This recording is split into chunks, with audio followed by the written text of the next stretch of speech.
There are many different types of love in the world. This love can transcend differences in social status, or love that transcends race, even love that defies time. The girl understands that perhaps this meeting will mark the beginning of love that is destined by fate. In the land of the gods called Lota, someone screams for Elijah to stop, but the girl just says okay and asks to let her admire the scenery. The lady claims that freedom is right under their noses, after which she sees the world she longed for so much. This is the world of people and her dreams. The goddess of plants also addresses Rhodia and says that she would like to go to another continent, but there is no choice. Now every second counts, after which the woman takes something out of her pocket and tells him to wake up. The lady says that it is time for them to go down, after which her interlocutor makes a sound, and the girl says that this is true because let him stay close. They will escape from this idiotic Loita.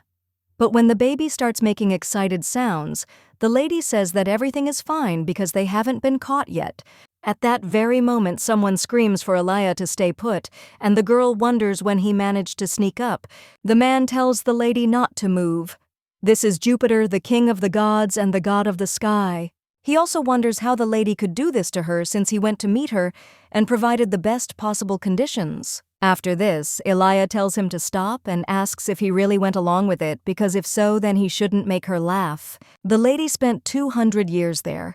There was no end to this monotonous day in prison, and for food, she had a couple of slices of bread with water. So she wonders if he thinks she was comfortable living under the constant fear of falling into eternal sleep. The girl screams that she has been like this for 200 years. She has been treated as an ominous omen since birth. She was branded by goddesses, and that would destroy the world, and would happen in the human world something bad. It was always the lady's fault, and the girl cries out, "Why does he think that she will be happy just because she was spared?" Leah asks if she is really empty space, and how can he do this to her? The girl also wonders if he has done anything for her.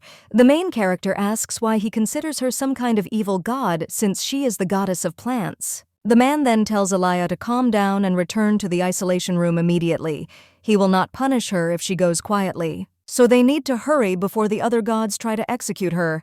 The main character thinks where she should return because she shouldn't be in Lota. The lady turns to Jupiter and says that at that moment she decided to leave this place. Her heart has found peace for the first time, and so the lady asks him not to try to stop her. After this, the man says, okay, and if the lady wants it that way, then he has no choice. While the other goddesses noticed he would take her to the isolation ward by force, Elijah says that it seems he forgot that she is also a goddess, after which the girl wraps his staff and Jupiter asks if she is serious. Leah says that whether others will notice the bugs or not is not her problem because she will spend her life in the human world. So let him never show himself to her again, and then the girl jumps off the cliff, Lota in her thoughts, after which she screams that it was disgusting to live with the guy, and she hopes that they will never see each other again. Jupiter only clearly addresses Leah. The main character at this time looks at the city from above and says how beautiful it is. But she still wonders what they should do now. Leah says that you need to find a human body and hide before the other blocks notice. The girl would prefer something that doesn't have a soul yet, but at the same time she thinks if there is something suitable, after which she sees the aura of the person who is about to be born. A little while later, the lady is already looking out the window. The maid says to bring more towels there quickly because Lady Rosalita has been poisoned and is in critical condition. At this time, the girl sees someone else nearby and realizes that she has found a body in which to hide. The lady turns to her interlocutor and tells him to listen carefully. There are things in the human world without which a good life is impossible. The first is money, and as much as possible, and the second is status and honor. The lady also tells him to just wait, because she will be able to enjoy things she has never seen before. After which she flies up to this woman, and suddenly a thunderstorm starts outside, which frightens the main character. Her little friend then flies out of the lady's hands, and she tries to catch him, but realizes that she cannot stop. A little while later, someone says that Rosalita has woken up. She wonders why they call her by that name. She also understands that this cannot be because she was aiming at that woman's stomach. But then the girl starts thinking about who she moved into and coughs up red liquid. A little while later, the doctor asks if it turns out that the lady doesn't remember anything. The main character replies that yes, and she remembers absolutely nothing. Her mother claims that it is not so important, because the main thing is that the girl survived. This woman is the Marchioness of Derman and also the mother of Rosalita. Her interlocutor is speaking at this time, that she is happy even about this and offers the girl a good rest. The main character understands that amnesia is the most universal excuse, but the girl also understands that this is strange because if we discard the option of a person who has not yet been born, usually the body is already occupied by its own soul, so another one cannot enter it.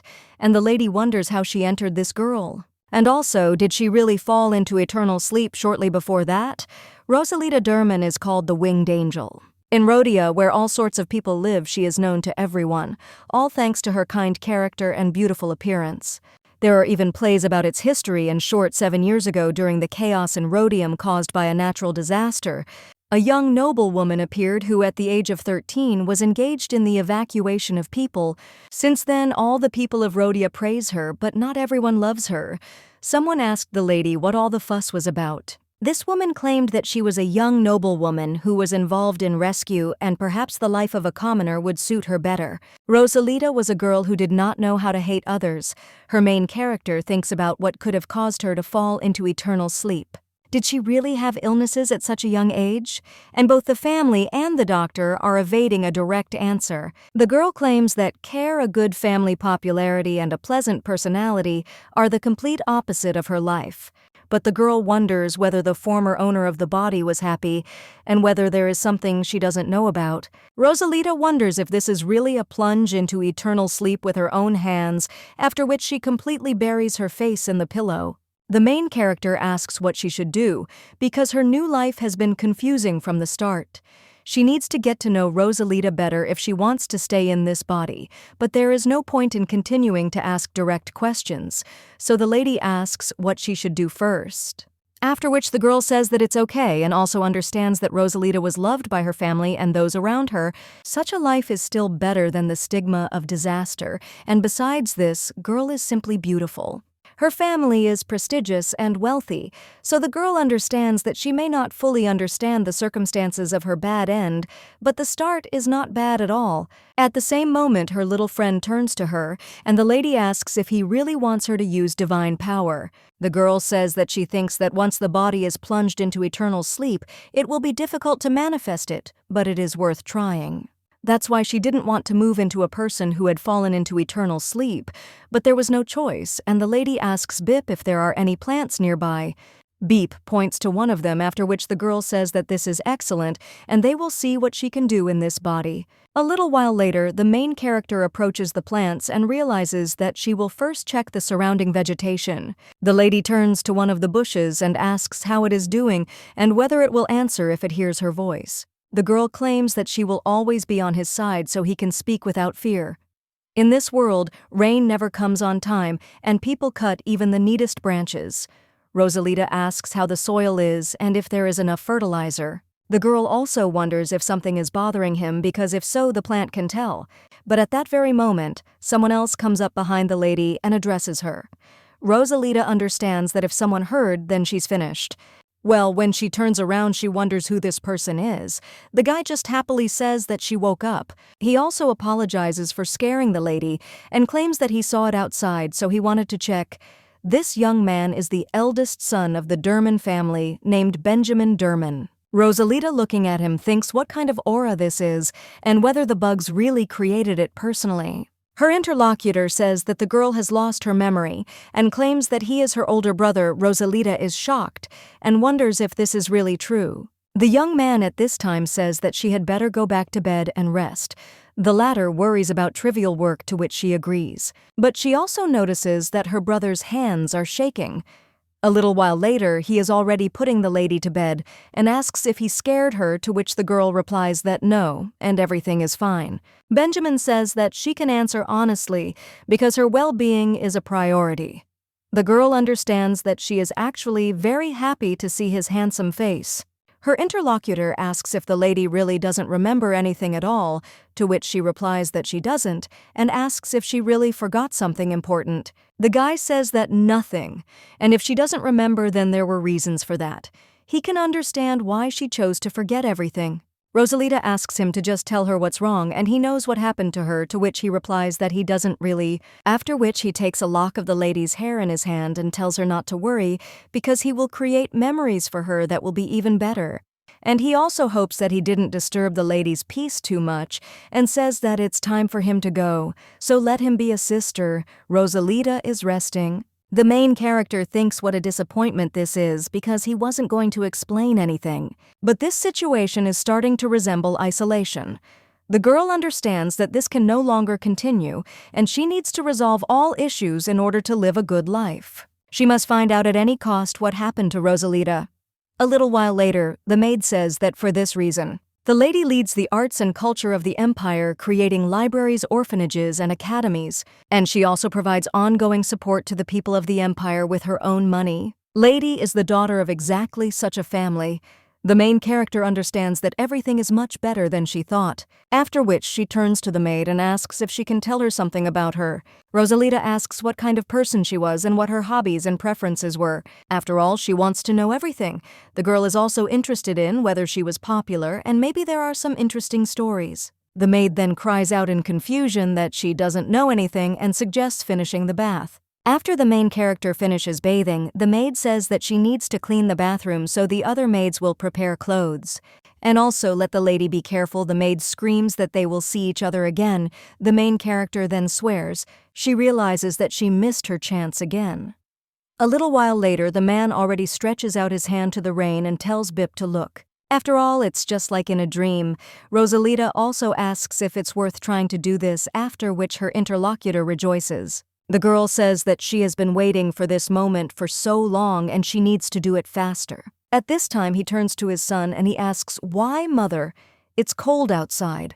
The woman replies that even she can endure this and says that she heard it. That Benjamin visited Rosalita, so she wonders if she is okay. The woman still does not know what feelings she had since these drank poison. Benjamin turns to his mother and says that his father asked him not to talk about this. For some reason, replies that he is right, and it is better to watch his words. No matter what people around her say, she would like to have a daughter. Well, at that very moment, the maid interrupts Madame and screams that Lady Rosalita, running in the rain in just his pajamas. A woman in shock asks what she's talking about, after which they immediately run out into the street and the main character asks if these are really her mother and brother. The lady also tells them to look because it is raining there. The woman asks what she is talking about and what if the girl catches a cold. Benjamin then turns to his mother and suggests that she go inside. When she wants to object, the guy claims that everything is fine. After all, he will talk to his sister. The Marquise then says that it is fine, but let them not linger and come in. The main character wonders why they react this way and whether she did something wrong. In plays and novels, weddings often took place in the rain, and is this anything unusual? Okay with her, and if the girl is cold? The main character replies that no. Well, she wonders if you run in the rain, because that's strange, to which the guy replies that no, if she wants to, and the guy also tells her not to worry about her mother because she is free to do whatever she wants. And from this moment on, no one will dare to point a finger at her, so let the girl trust her feelings. Benjamin also suggests to his sister to go at 5, otherwise she might catch a cold. He agrees to something. The guy thinks that's great because the lady doesn't have to worry about anything. He won't let her go through that shame again. A little while ago, someone asked if this was the daughter of the Marquise, but that's so vulgar. Someone else claimed that he heard a lady dating a commoner artist and love is love, but such a portrait is too much, and she would have fallen into eternal sleep from shame if she had been in her place. Benjamin understands that he will protect his sister at any cost. A little while later, the main character claims that she was allowed to do whatever she wanted, but she still wonders why they won't let her go anywhere. The girl screams that her dear brother was hiding her, and the guy suggests not to rush. The maid at that time said that of course the mistress is sick again, but the girl claims that this is not so, because she is absolutely healthy. Rosalita understands that when she entered this body it should have become immortal. So the lady cries out that she wants to go. Kuznechnoe claims that she will not help the lady if she wants to run away without the family's knowledge. But at the same moment, the main character turns to Khloe and claims that she is suffocating in this room. That's why a short walk would be enough for her, and the girl asks if she can help at least this time. The maid then breaks down and says that she will take her for a short walk, but the mistress must also cover her head, to which she agrees, and the maid adds that she does not think that she is doing the right thing. A little while later, the main character is already in the city and understands that this is a city of culture and art. The maid turns to the lady and tells her not to walk in front of her. At this moment, someone from the crowd notices the maid, and he wonders if this is the one that the young lady always takes with her. Someone else says that it is true, and she heard that recently there was a big commotion in their family. They say that the girl went into eternal sleep and came back to life. Well, could the Marquise's daughter really be there? The main character wonders if they are talking about her. But at the same moment, someone else claims that this lady can't be Derman, and would she take around the area after such a disgrace? His interlocutor claims that in her place she would rather plunge into eternal sleep. The man also says that, by the way, the Marquis should at least sometimes pay attention to the upbringing of his children. When his interlocutor says that he shouldn't speak so loudly, he asks if he really lied, since this girl is not worthy of the title of noblewoman. It would be better if she was locked up for 100 years, so that society never saw her face. At this time, the maid says how impudent he is, and the main character thinks that she only needs to look at this idiot. And does he even imagine what 100 years is? The girl understands that she would like to use force and bring him to the ground, but then she will be suspected. In this case, she turns to the Sire and says that he told a story, after which she asks if she can find out the details. The man then just grins and screams for everyone to see. After all, this girl came to criticize his words and advise against such absurdity. He also says that he should have listened better if the story is so interesting. Her interlocutor then says that it's nothing and he can repeat it because the only daughter of the Marquis has forgotten what shame is. She shows herself so brazenly in public and demonstrates unacceptable behavior. Or maybe something secret is going on behind the closed doors of the Derman family, and they are having a scandal like this. After this, the main character thinks about what Rosalita went through and why her family is hiding everything. As long as strangers allow themselves to say such things, it doesn't matter whether they are people or gods, their behavior is always the same. Ignoring the truth, manipulating facts, and humiliating each other, that's what they do. The girl doesn't know what exactly happened, but it's too much, so she asks, "Is he ready to repeat these words to Marquis Derman?" Her interlocutor claims that the scandal caused by the lady cannot be hushed up even by excommunication from the family, so how dare she speak to him so vulgarly, and let the girl apologize right now. Rosalita then wonders which of them should apologize, since he dared to insult the only daughter of the Marquis of the Empire in broad daylight. His interlocutor asks if he is really insulting her, and the Marquis has long since renounced her and is doing nothing, which is why the girl has been sitting quietly below the grass. After this, the main character only smirks and asks if he really disowned her. She also tells a man to stop talking nonsense if he doesn't know anything. And the girl asks if she should tell him about the people she hates the most, those who are not satisfied with attacking her, and they open their dirty mouths on her family, the only people who believe in her and care about her, after which the lady screams that she hates with all her heart those who try to manipulate others. She grabs this man by the collar and says that she is just like him. Her interlocutor screams for the lady to let go and asks if she really does not know how to respect her elders. Rosalita asks if he's talking about respect and claims that this guy only deserves a fist, after which she gives him a flick on the face. The girl understands that this will most likely be enough for the noise he made. At this time, her interlocutor with tears in his eyes tells her not to even think that she will get away unpunished. But after this, the lady turns to this guy again and says that if he dares to whisper about her again, she will not leave him alone. Rosalita asks if this nobleman understands everything, after which he begins to cry. When they leave, the maid says that he is lying on the ground and crying, and the main character replies that yes, after which she suggests simply ignoring him and going somewhere else. Well, let her better tell about something else, namely what that old man was talking about. The maid then claims that she doesn't understand what this lady is talking about, and the main character wonders if she's really going to hide this until the very end. Rosalita said that she had some rough guesses from the words of that man, but at that very moment the maid turns to the mistress and says that she did nothing wrong.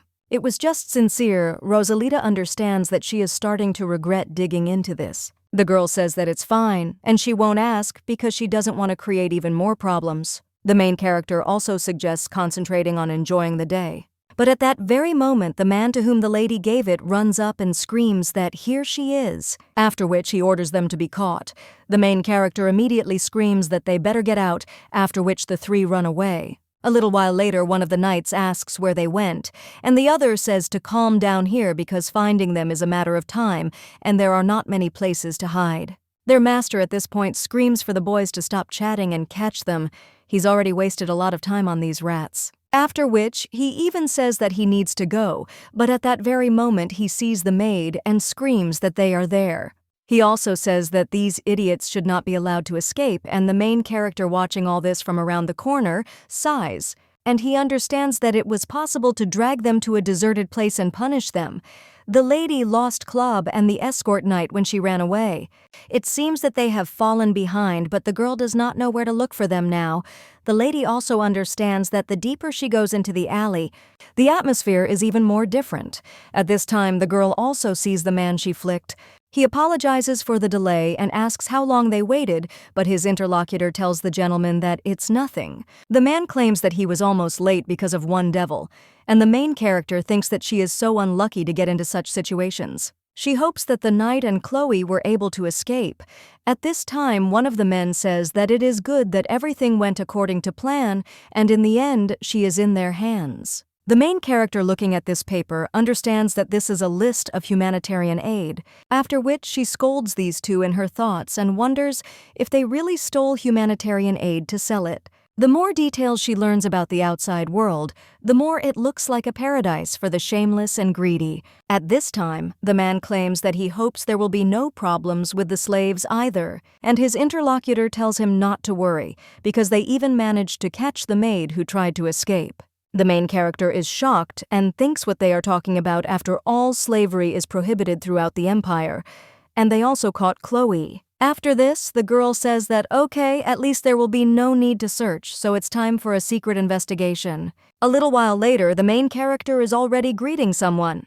The man also greets her and asks to show the invitation. Rosalita says that she forgot about it and somehow it slipped her mind, but Sepak, he said that it was enough to say his name to get through, but she met him on the way there. The lady also claims that they can wait until he comes, and her interlocutor says that this means she is Sepak's guest, and apologizes. But he tells the lady not to forget the invitations next time, to which she agrees. And she thinks that she certainly won't forget if they have another next time. A little while later, the lady is already heading after one person and wondering where Khloe is. But at that same moment, the girl sees some door and wonders what kind of place this is. Her interlocutor immediately covers the lady's gaze with his hand and apologizes, but claims that only employees are allowed there. Rosalita asks who gave permission to block her path in such a rude manner. Her interlocutor asks to be understanding because this is all for her safety and the girl. That is clear. The man claims that the event will start soon, so he asks to go through, and the girl tells him not to worry because she has already found the right place. But at that very moment, the lady knocked out this guard and said that everything was going well because she had dealt with one. The others won't be that hard to catch, and one hit will be enough. The girl also thinks she has a talent for acting. All that's left is to bring back Khloe, but at that very moment, someone grabs the lady and pins her to the wall. This man asks where the girl came from and what happened to the maid. Derman family would never send their daughter there. Rosalia wonders who this woman is, and then realizes that she mentioned her family. And did she really understand that she is Rosalita? After which the girl tries to hit her interlocutor, but she only stops her attack. The blonde wonders where this girl gets so much strength from, and the main character is interested. Who is this man anyway? After which the lady understands that he is in pain. Rosalita wonders if he really prefers women's clothing, and her interlocutor claims that it is a disguise. He's just trying to confuse everyone to keep his identity from being revealed, and the guy wonders if the young lady doesn't even know the basics. But what's more important is that he's interested in why the lady is so strong. Rosalita replies that she has always been like this. The man wonders if it is so bad that the swordmaster's wrist hurts, and the girl understands that the only thing she needs is a swordmaster. After that, they say, okay, and wonder what the lady is doing there. It is better for a young girl not to appear in such places alone. The main character claims that she was just walking and got lost, and her interlocutor asks if she really wants him to believe that Rosalita. She claims that this is true because she recently lost her memory, after which the girl tells him to wait a minute and asks who the guy is. And also, why does he pretend that they know each other and is he really her friend? The man at that very moment says that his name is Thomas, and the main character understands that this is obviously a measured name, and if he doesn't want to say it, then let him say it. At this time, her interlocutor is wondering if the girl will tell why she came there because they are both suspicious. So why not share? Rosalita claims that her personal maid Khloe was kidnapped and locked there. The blonde asks if she really came for her alone, and the main character understands that she herself knows how strange it sounds. Her interlocutor claims that in her place he would go to the marquis and ask for help. At the same moment, someone calls His Highness and asks what happened. The man replies that nothing, and there is a small hitch because the maid of the Marquis d'Erman was kidnapped, after which he asks if the guy will help find her. The main character wonders if he will really help, and the blonde guy claims that her name is Khloe, after which he looks at the lady and she adds that she is about 17 or 18 years old, after which the guy reports this about his service and replies that he understands and will contact His Majesty when he finds out something. The blonde claims that his man will look for the maid, but wonders if she is going to leave everything to him and return home. Rosalita. She replies that of course not, and screams at him to wait a minute because she needs to pick up something before leaving. In situations like this, you need a weapon or something like that, and she saw the warehouse when she passed by. Then the lady takes out a hammer and asks him what he thinks about it. The guy says that just for the record they are not going on a picnic. The lady replies that she understands this perfectly well, after which her interlocutor says that this is good, and offers to follow him. As they walk down the corridor, the girl hears people's pleas for rescue. At the same moment, someone else grabs the little sister by the cloak and asks to let them out. The main character says that the people who locked them up are disgusting monsters. The blonde realizes that the lady seems to be in shock, and then reports over the intercom that they are leaving because there is nothing to see there. Rosalita asks if they are really leaving, to which her interlocutor replies that yes, and his assistant will find a maid, so it's time for them to go. The main character asks, what about the other locked people? The guy only remains silent in response. One of the ladies at this time asks at least where you can weaken. The woman also claims that her family is running off their feet to find her, and she will remain a slave forever if they leave her there. Someone else claims that he will pay with anything and asks to save him. The main character wonders how he can just look and leave because this is nonsense that she will not understand. Rosalita claims that she will help people first, and he can go on his own. She will figure it out herself, so let him not worry. But at that moment, the blonde grabs the lady, and he apologizes but claims that he can't allow it. Rosalita is shocked and thinks, where did this man get such power from? The lady immediately pushes the guy away and screams what he is doing. But her interlocutor only says that he does not know where the girl gets so much confidence from. But does she really think she can handle it alone? The girl just tells him to stop, and His Highness asks if she thinks so. That they are the only slave traders in the entire empire. Their roots are much deeper than they seem, and the lady asks if this is true. The blonde replies that the situation will not change if they deal with this place, and the empire does not allow such things to happen without a reason. Rosalita claims that she has no grandiose goals, and she just wants to save Khloe. Therefore, in her thoughts, she claims that the only people she could see from isolation in Lota were the main characters of plays and musicals. They never passed by or saw any evil deeds, so the lady was a little envious of them. The fate of the prisoners echoes her past. The blonde then turns to the lady, and at that moment someone tells him that the guards are on the way, and then someone cries out that he found them. His Highness tells the girl to go away because he will deal with them and his people will be outside. Rosalita at this time claims that it is dangerous there, so she will release these people. The shocked blonde turns to the lady and asks if she really thinks she can handle it herself. The main character replies that she will know when she tries. after which she even asserts that this iron cage is quite easy to open and the girl bends it with her hands. At this time, one of the servants claims that the Baron is interested in this product and he thinks that it is worthwhile, but at that very moment someone attacks them and the main character swings a hammer and knocks him out. Another servant screams in shock asking who it is and reports that there are 2 intruders in Zone B3. The goods also escaped, so they need help, but at that moment the lady hits him in the face with her hammer. The blonde, watching everything that is happening, understands that the girl is destroying everything as if it were her own home. Rosalita wonders if he will deal with the consequences, and it is better not to raise unnecessary noise. Her interlocutor answers that this is true because he was prepared for this from the very beginning, but did not think that everything would go exactly like this. At the same moment, someone else screams why they can't deal with the 2 offenders, after which he orders them to be caught, but the main character only jumps up and delivers another blow. The blonde wonders which of them is the villain, but at the same moment, someone tells His Highness that he has found the maid of the Derman family. She is accompanied by a knight. The guy then says that it's clear and they'll see each other soon, and the girl asks if there's any news about Khloe. His Highness replies that it is true, and the escort knight follows her. The blonde also says that the lady's servants have a hard time and she just asks what he's talking about. The main character also tells them to stop picking on her, after which the boy apologizes, and the girl turns to him and asks if something has happened, to which the young man replies that it is in the next room. Rosalita wonders if he means to say that there are other captured people. At this time, the blonde screams at the lady and says that they are going to attack her from behind. The girl immediately turns around and knocks out the scoundrel with her fist. The lady claims that he surprised her and this guy pretended to lose consciousness. She turns to the boy again and asks where the others are, and he claims that there was a winged man there. Rosalita says that this can't be and understands that it is gens, that is what they call the offspring of dragons that fought with the gods. Their wings could create wind that cuts better than steel, and their physical strength surpassed that of a human. But was he really caught and held captive by people? That's why the main character asks if this child is lying. The blonde claims that they will know when they see it, after which he approaches the wall and says that it is there.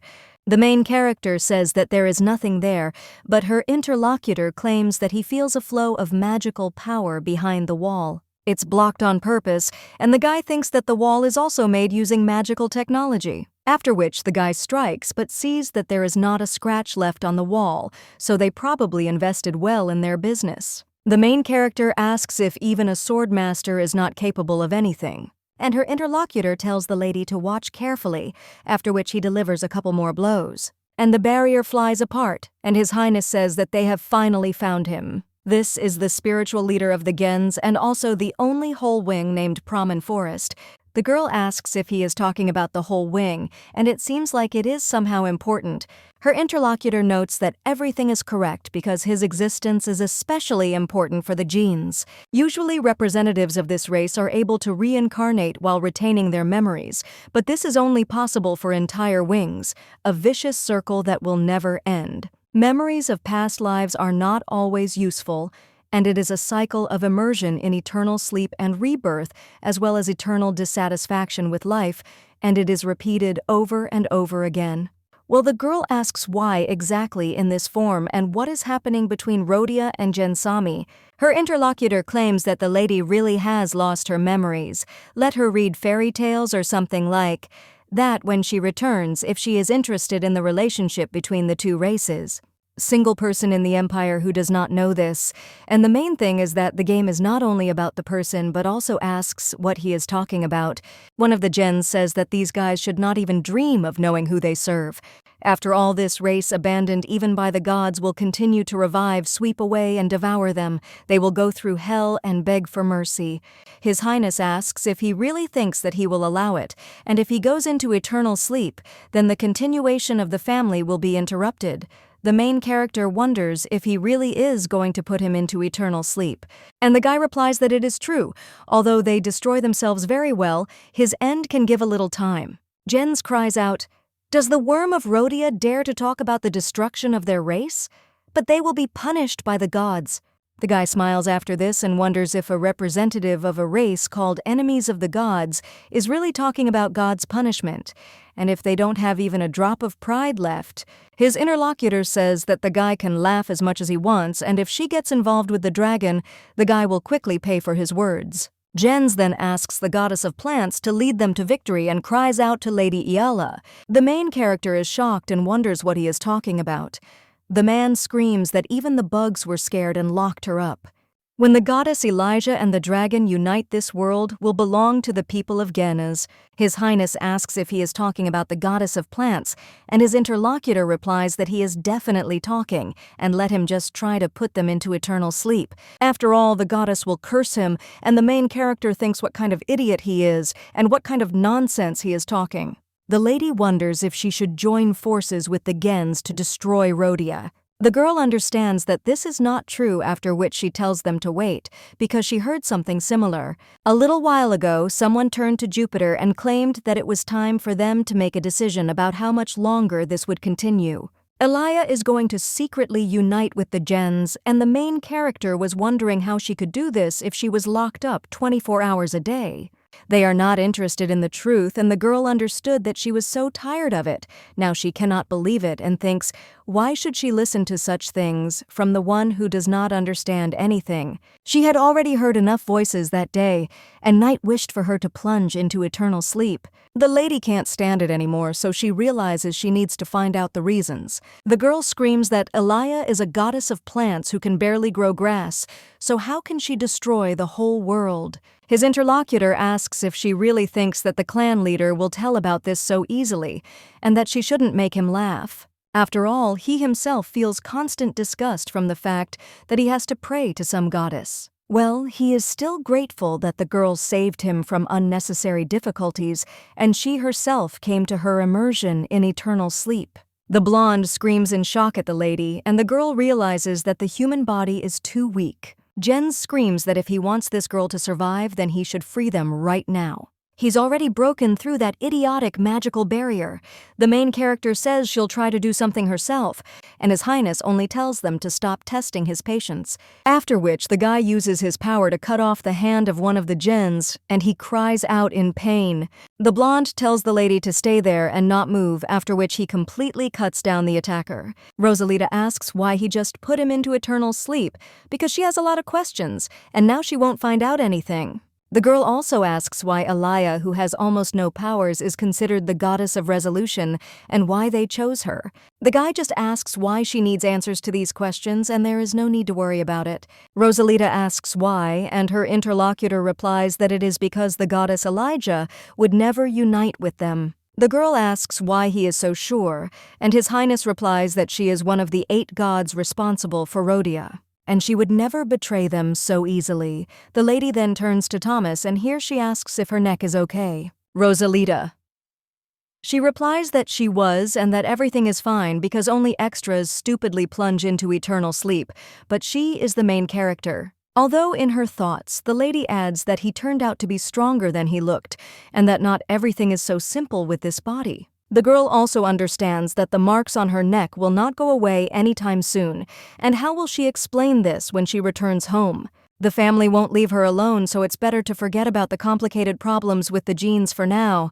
Her relatives are much scarier, so she needs to find a dress with a high collar immediately upon returning. The blonde man watching the lady understands that she is sometimes angry, sometimes laughing, and there is not a single calm minute with her. At that very moment, someone turns to His Highness and asks if he can hear him, to which the guy replies that yes and offers the servant to speak. He claims that they have already sorted things out outside. His Highness says that it is good. Let them go in there because there is work to be done there too. He also asks if they have found Sepak. His interlocutor replies that not yet and asks whether it is worth sending out notifications. His Highness replies that it is not necessary and let them do everything quietly. Inside the object, there were devices using magical technologies. The main character at this time whispers for the servant to break the legs of that idiot when they find him on her behalf. Laughing at this, and the servant asks His Highness over the phone if everything is okay. The guy replies that yes and let them report when they find Sepak Rosalita watching. This understands that it would be great to prescribe it to him personally, but she also says that it will not be so easy to meet with the captured slave trader, and that he will have to ask for a favor. The lady also wonders what Thomas is doing at all, and the guy tells the lady that the maid is accompanied by a knight named Charles. A carriage sent by Benjamin Durman is waiting for her. The main character then screams in shock, asking what he is talking about. A little while later, the maid, already with tears in her eyes, turns to her mistress and then hugs her. She also wonders if the lady knows how she was worried. They split up, so it was unclear whether she ran away and other people were looking for the lady. After which, the maid tells the girl to climb in faster and she asks to wait a minute. She also turns to Thomas, who asks what is going on. After which the lady screams about that idiot's legs. The guy understands that the desire to break them is visible in the eyes, and at this time the girl shows the number 2 on her fingers, implying that he must break 2 legs. After this, His Highness cannot hold back his laughter and begins to roar with laughter. He says that okay, he will do as the lady says, so let her stop already. The lady screams, did he really understand?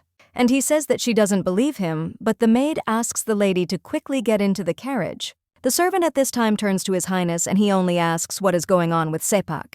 His interlocutor replies that he has not yet been found, and the man says that they should continue searching and also that they need to catch Pram and Forez to find out his plans. The servant asks if the master is really talking about that very man and if they have really found the trail. His interlocutor replies that after that he throws something somewhere and says that it is his head. Shocked by this, and His Highness claims that this is only step 1 because they need to catch everyone one by one, and then the long-awaited peace will come to the empire.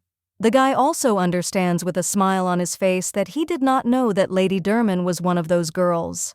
Previously, the lady only smiled silently, but today he saw her from a new side. Therefore, he cannot wait for the next meeting. One of the servants at this time asks why the master smiles so often, and the other one replies that he is probably happy to be immersed in the eternal sleep of Pramanai. After this, the guy turns to the boys and tells them to get ready quickly because it's time to return to the palace. After which, the servants cry out to His Majesty the Crown Prince that everything will be done. This guy is the Crown Prince of the Rondel Empire Rhodia continent named Fuente Randolan. The young man also says that he has not returned with a gift for a long time. A little while later, someone turns to Jupiter, and he screams the same thing he was doing all this time because he couldn't even make a decision about Elia until she ran away. This lady is the goddess of wine named Iona. The girl screams because she knows how everything can turn out, but Jupiter only speaks for Iona to gather the gods because they will hold a meeting and discuss this topic. A little while later, one of them asks for what reason they were gathered. Has he changed his mind about the trash Eli? One of them claims that this time he expects a balanced answer. The water god named Angie asks if they will catch her, and although the girl ran away, it is unlikely that she did not get far. The goddess of the earth named Sena says that he is right, because even goddesses can be free from the restrictions of Rhodia. Someone else says that in place of this trash, he would have found a suitable body and hid. So if they make an effort, they will quickly find her. But at that very moment, She also screams, asking to know when to stop, because the lady has a name and her name is Elia. Why do those who were born noble and pure become so ugly when it comes to her? The woman asks if they are so afraid that they deny their divine essence and fear the fall of Loita. This woman is the goddess of justice named Titya. One of them asks what she is carrying. The goddess of wine claims that she can only applaud her righteousness. It seems that Titya is the only deity that remains on the side of that trash. Iona also says that they already broke the sacred laws of Loita in order to seal the dragon, and the price was much higher than it seemed at first. In Rhodia, the voices of the gods are no longer heard, and even the oracles do not reach them as they would like. The number of believers is constantly decreasing, so doesn't Titya feel how they are becoming weaker? Someone else is screaming that this is so because they must eliminate the culprit before they run out of strength. We need to get things back on track. This man is the god of lightning named Polgor. The goddess of justice screams, "What does Elijah have to do with it? The girl did nothing." But her interlocutor asks why she is so sure, because rumors about her collusion with Gensami are spreading all over the world. Some say that she is going to revive the dragon, so they must deal with it before it is too late. The woman screams that these things are not connected in any way and that he shouldn't make her laugh. At that moment, someone else tells them to stop. It turns out to be the king of the gods. Jupiter and the guys say that Elijah will stay where she is. Lota is already decimated without Togo. Now they can't even figure out why the world tree is withering. Therefore, there is no point in blaming everything on her, and it is better to let her go her own way. But the goddess of the earth says that they can't predict what will happen next, since the girl escaped to the human world. Angie claims that Elijah is the goddess of plants, and what will happen if the world tree dries up without her power. Wouldn't it be better to catch and return the girl to find out the truth? Polgor also appeals to Jupiter, and he claims that he can't just sit back because does he really want to do nothing and let Lota lose the rest of her strength? There is no agreement between them on this. He will do everything personally and let him allow it if he really cares about their lands. Jupiter then mentally apologizes to Leah and realizes that he cannot hold them back alone. The man says that the gods will be allowed to investigate everything personally, after which Polgor. He tells Leah to just wait because he will find her soon. The main character is lying in bed at this time and says that the storm has passed. Bip excitedly jumps near the lady, and the girl asks if he was worried, but she knows that he missed her too. At this time, the maid asks who the lady is talking to, and she in shock asks where Khloe came from. The girl answers that she came after which she asks what the lady is trying to hide. The main character answers that nothing, and her interlocutor says that it is suspicious, after which she asks if the lady is better already. Rosalita claims that she is fine and the maid herself sees it, after which she also says that everything did not go quite as she expected, and the girl knows that these people are not like that. But she expected corporal punishment or isolation for several hundred, but then the girl corrects herself and says that she has been for several years. What she got instead was anxiety and overcare. Even the servants abandoned their work. The lady also says that it is a bit strange, and she even feels awkward. Khloe then turns to the lady and says that she is simply loved by everyone. The lady is the pride of the Derman family, and there is no one in this mansion who is not in her debt. The same applies to the nobles, and even the most cruel people calm down before her. The main character says that it is clear and thinks that it is very strange. She cannot believe it. That such a perfect girl made that choice, and how could she end up at the very bottom? The lady is interested, but there is no one to ask about it, after which she understands that she should forget about it. 5. She still cannot think of a way to find out. And yet in Lota she would never have received so much love, although it is addressed to Rosalita, who is the mistress of the body, but it does not matter. The girl would like to receive at least a piece of this affection, so she will live the life of Rosalita.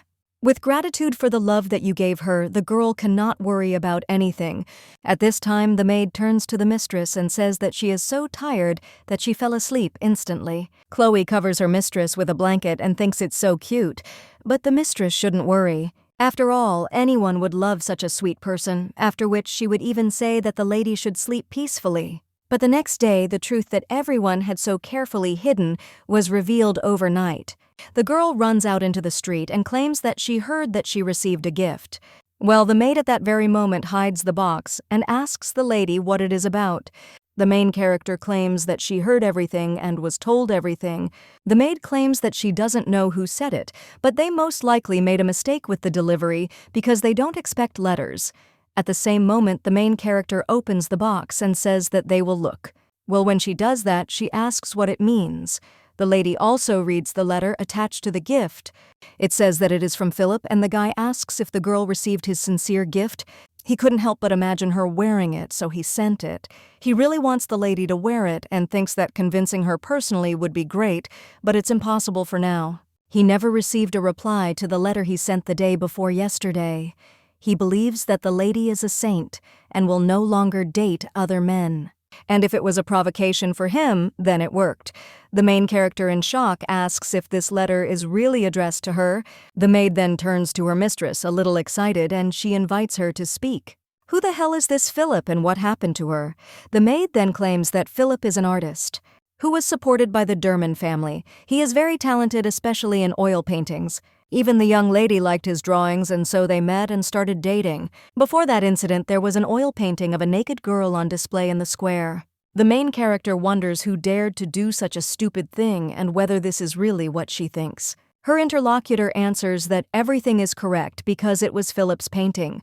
The main character wonders why everyone decided that it was she who was depicted, because it is usually hard to believe in such things. Her interlocutor replies that yes, and no one thought about it until the guy confirmed it personally. He said that he portrayed the ice. The main character wonders why he did it. The girl thinks that if he really wanted money, it would have been easier to blackmail the Marquise.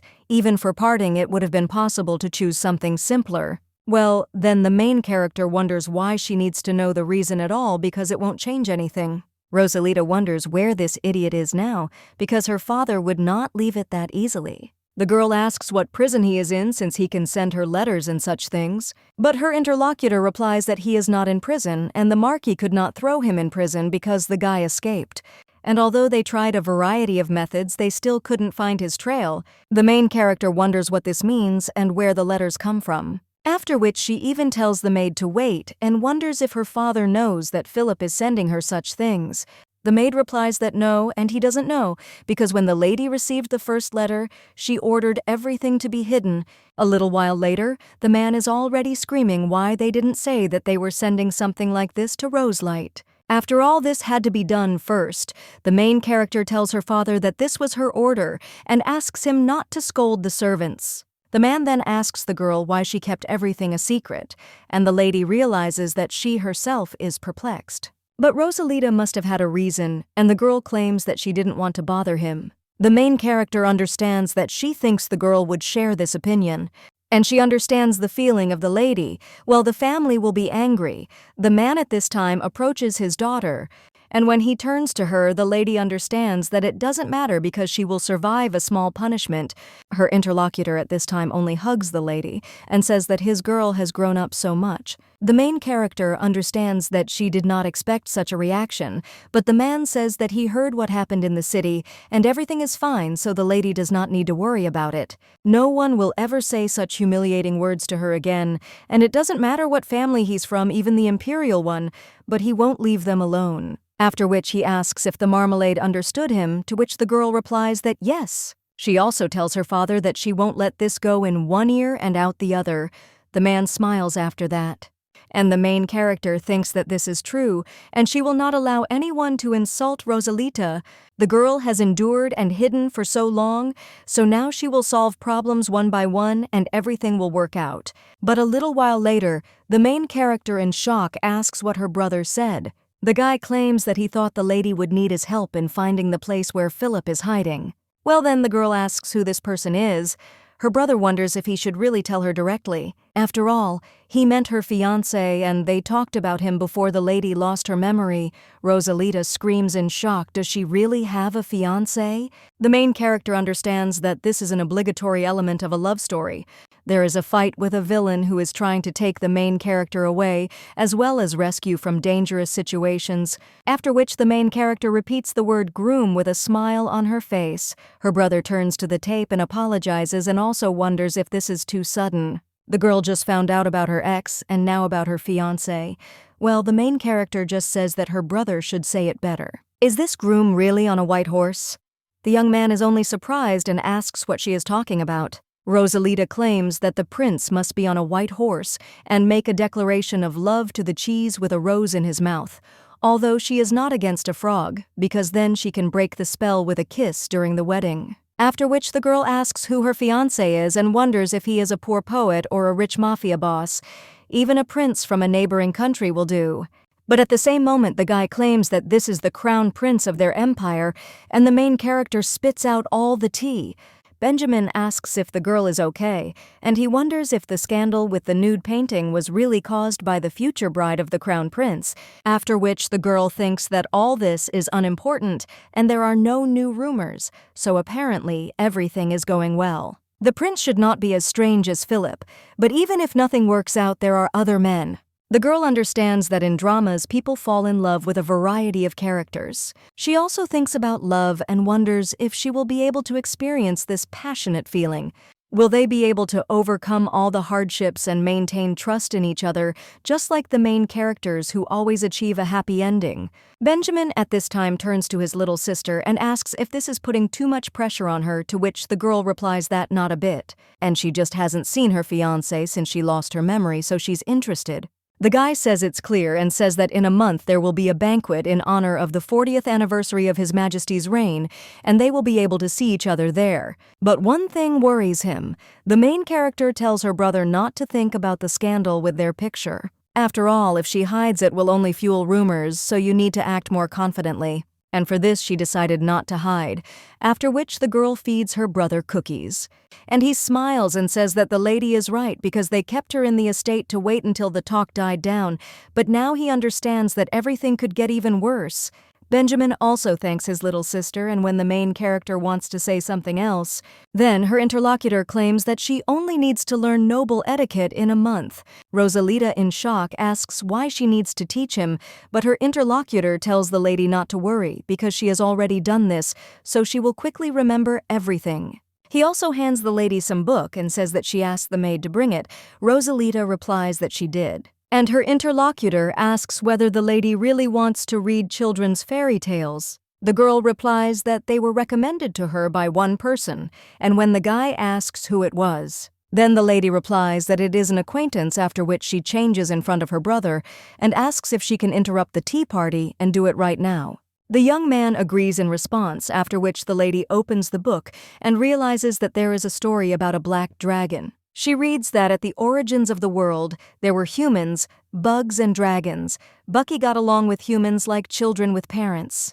An evil dragon appeared who envied them. He took the soul and also created life similar to them. The humans called the creatures gens, the sky-bound gens. But the gens began to attack humans on their own. They stole their food and goods. Therefore people turned their sincere prayers to the Loita gods and asked for protection. After this, the gods personally descended to Rhodia, and a long battle ensued. The dragon was sealed under the world tree, after which peace came again, and the girl wonders if this is the end. She understands that her curiosity is satisfied. But she also asks if there are any stories about Eli. The guy asks if she is talking about that evil goddess. The main character screams that she is not evil, after which she claims that she did nothing bad and will beat him unfairly. The young man tells the marmalade that they have enough reasons to call her that, and she knows that the gens worship Elia. Many believe that her mission is to infect the dragon and the gens family. The high priest heard young gens shouting at the abbot before falling into eternal sleep. They say that the world tree is withering precisely by the will of Eli, who is the goddess of plants. The main character replies that this cannot be untrue, and when her brother asks why the lady thinks so, the girl claims that the goddess born in Loita will never destroy Rhodia.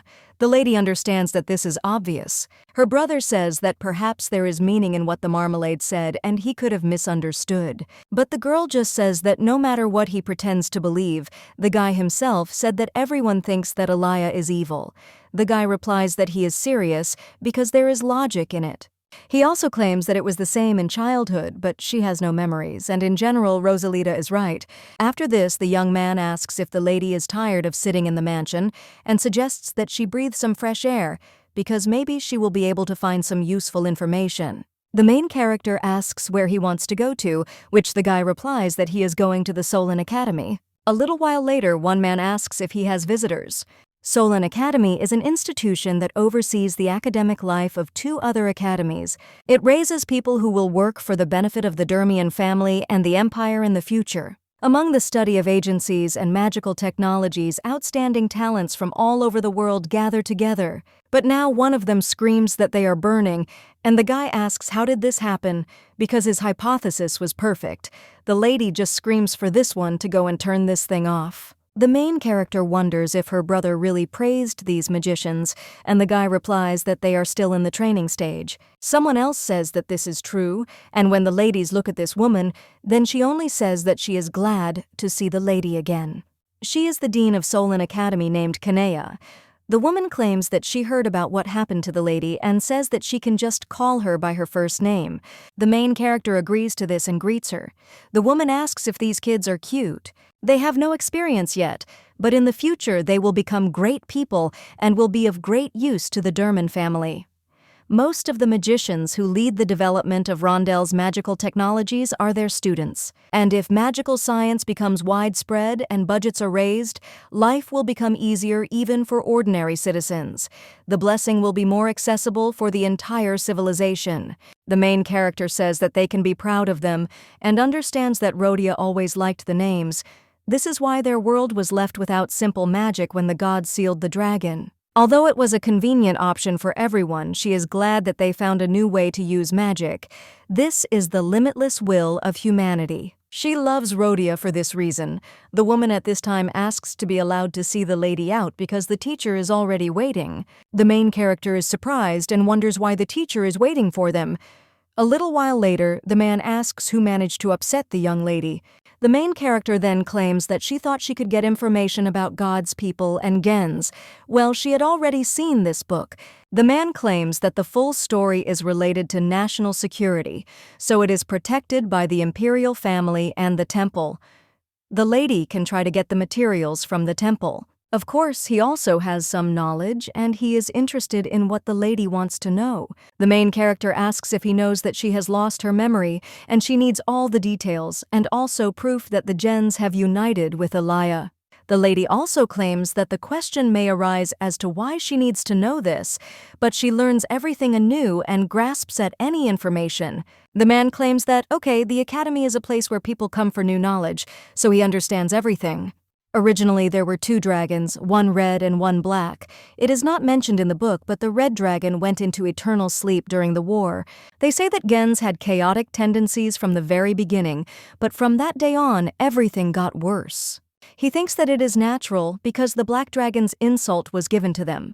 The main character asks if he knows anything about the words of young Gens that the former high priest heard, and if there are any details. The man asks if she is interested in the fact that Elijah is going to revive the dragon. In fact, it was not the real Gens who said this, but the priest of the Grey Wings. The main character thinks about this person. Her brother at this time asks what is wrong with the lady because she does not look well. The main character answers that everything is fine, after which she turns to the teacher, and he wonders if this information can be trusted. The man claims that he is a teacher and therefore does not give false knowledge to those who seek it. A member of the Marquis's family can make a request to the temple and check. The main character then thanks him, but claims that it is time for her to go, and the teacher can continue the conversation with his brother. Benjamin then watches his sister leave. A little while later, the main character is already on the street and angry. The girl understands that all this is so annoying because it is really possible that young Gens turned out to be a priest of Grey Wings, after which she even hits the tree and it breaks from something. The lady has heard of them because these are people who consider themselves Gens, although they were born in Leah. They think that the bones on their backs are proof that they have wings. And people are called fallen Gens. The girl also understands that this is an absolute fake and wonders if they really believed this nonsense and locked her up. They are gods after all, so how could one trust the words of such people? The girl realizes that she has become a scapegoat. That's why she will never forgive them. Well, at that very moment, the main character turns around and sees the tree she hit flying at her. When the lady opens her eyes, someone asks if she really loves creating trouble around herself. The main character realizes that this is a very familiar voice, and when she looks at the guy, she asks if it is really Thomas. The girl asks what he is doing there, and the guy in response asks if he really needs to answer. Rosalita says that his character is still the same. His Highness says that the lady can think what she wants. But first of all, isn't she going to get off him? At that very moment, the teacher sees these two. Then he turns to His Highness, the Crown Prince. The main character screams in shock, "Is he really the Crown Prince?" The lady immediately turns to Thomas and asks if this is true, but her interlocutor suggests that she let him go first. Benjamin immediately runs to his little sister. He also picks her up and asks if everything is okay, after which he tells the girl to quickly apologize. The guy also apologizes for his sister's behavior and thanks His Highness for his help. The man only says that the main thing is that the lady is safe.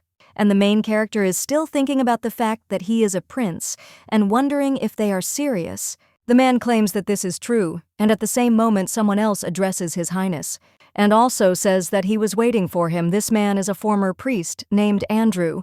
His Highness asks how long he waited, and Andrew replies that if he hadn't answered, he would have just finished the conversation.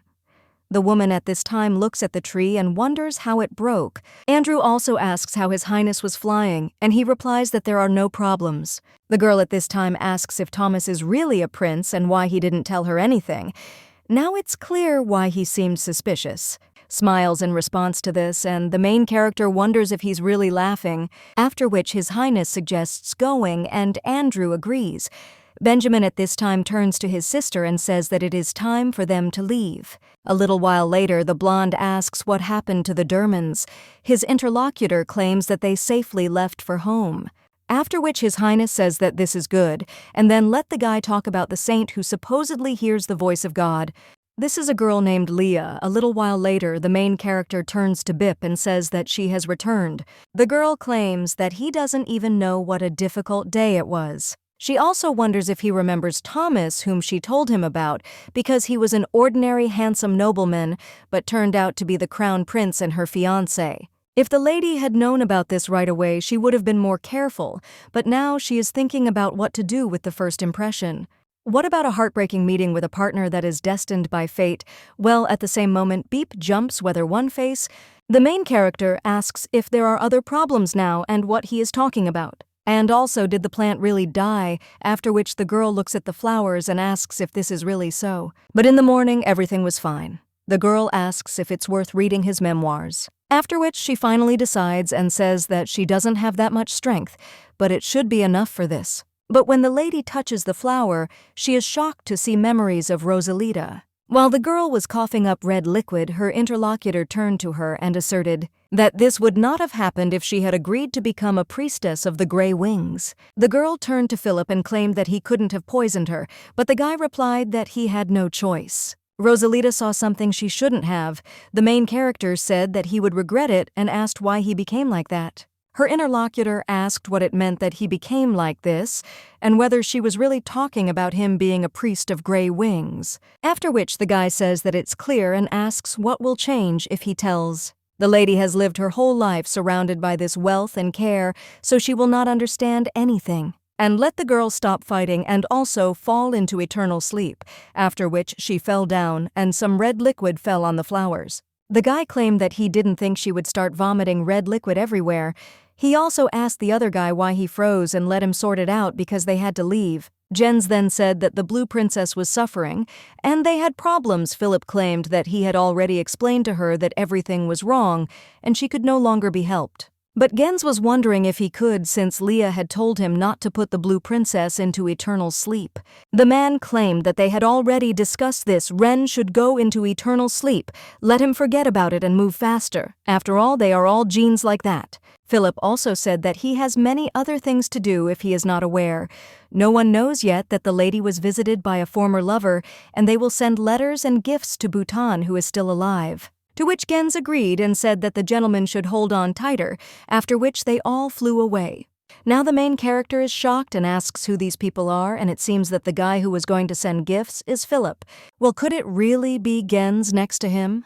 The living and healthy plant was plunging into eternal sleep because of red liquid that contained poison. The girl understands that Rosalita did not drink it herself, and that Philip put her into eternal sleep. Philip specially put that painting on the square, and it was supposed to be an excuse for the girl to plunge herself into eternal sleep, and neither she nor her family had any questions about these events. Philip is a priest of Grey Wings, so what could Rosalita see to become a victim? But at the same moment, the main character understands that if the Grey Wings find out that the girl survived, they can come again to plunge her into eternal sleep.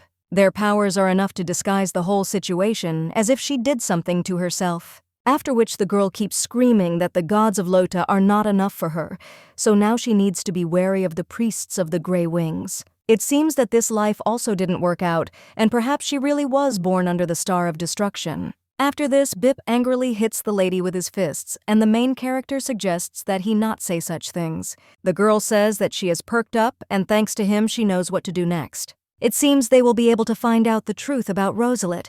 The source of the rumors must be the same.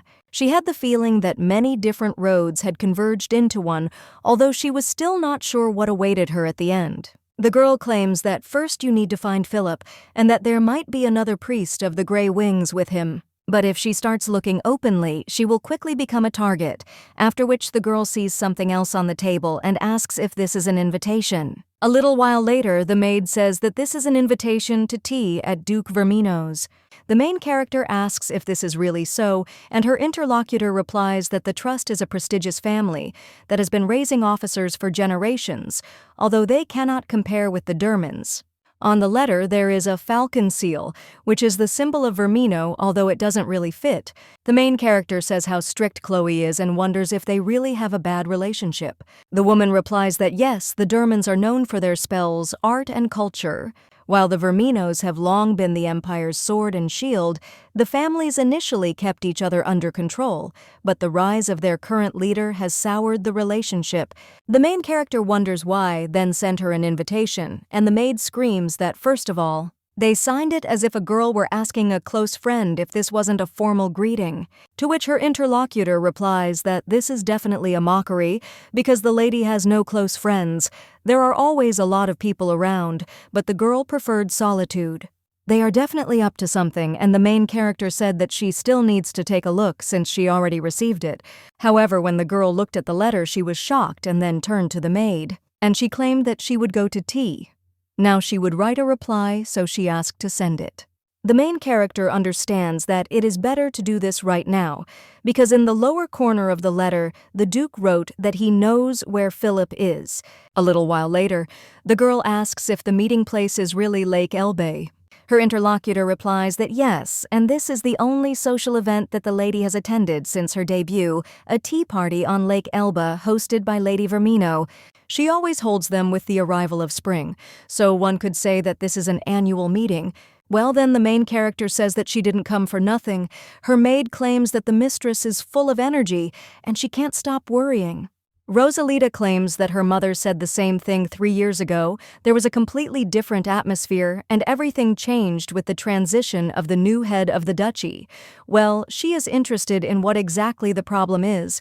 The girl understands that her goal is to find the place where Philip is hiding, and she promised herself that she would not hold back any longer. If this lady doesn't confess, she'll grab her by the collar and shake her until she tells everything. At this time, the butler turns to Lady Derman and claims that he will take her. The girl tells Khloe that she will be back soon, and she asks her to be careful. A little while later, the main character is already heading towards the aristocrats, but they only look at her coldly, after which the butler announces that Lady Derman has arrived. Someone else says that here is the main character from the square, but she hasn't seen her at meetings for a long time. Rosalita understands that everything is as she thought.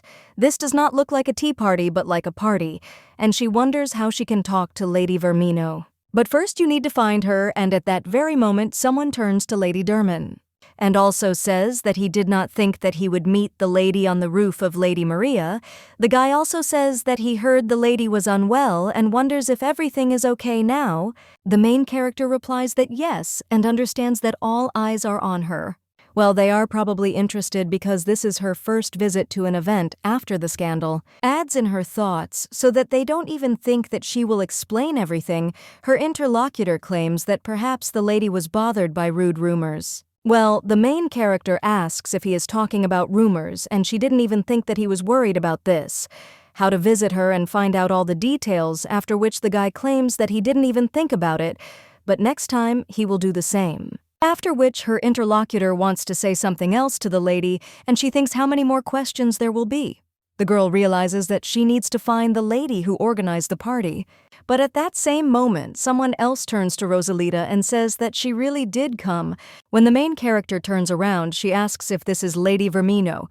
This woman is the eldest daughter of Duke Vermino named Maria. The first mage of the family specializes in combat. He can't directly produce things like magic scientists, but the girl is good at manipulating mana. However, the main character wonders why she is talking to her so informally. Khloe said she doesn't have any close friends. So who is this Rosalita? Claims that of course she received an invitation, so she couldn't help but come. Her interlocutor is a little surprised, but then says that it is clear, and she is glad because it suits their relationship. Rosalita wonders what kind of relationship she is talking about, and someone else claims that this is the first time she has seen such a soft smile on Lady Derman. The other one replies that it is true because before there was only a blank expression on the face, and she didn't think that these two were so close. Maria touches the lady and says that of course they are close enough to share each other's weaknesses. The main character wonders if she is talking about weaknesses, after which her interlocutor suggests going and talking for a minute. Rosalita, following her, realizes that she herself called for a conversation, so the girl thought that they were going to a quiet place. But when a lady is in a crowd of aristocrats, she wonders whether Maria was going to discuss anything at all. The main character apologizes and says that she thought the girl wanted to talk. Her interlocutor asks if Rosalita still has hope for her, and she said that it is difficult for her to find a common language with others. The main character asks what is it all about, and someone else asks the lady if this really happened. He thought that she had distanced herself from everyone on purpose. Someone else says that she too is a lady and looks like a person who doesn't like company. Well, the lady has a surprisingly sweet side, after which the girl says that the problem is in childhood. She was terribly afraid of social circles until she debuted, and her interlocutor says that it seems that it was then that she became closer to Maria's legacy.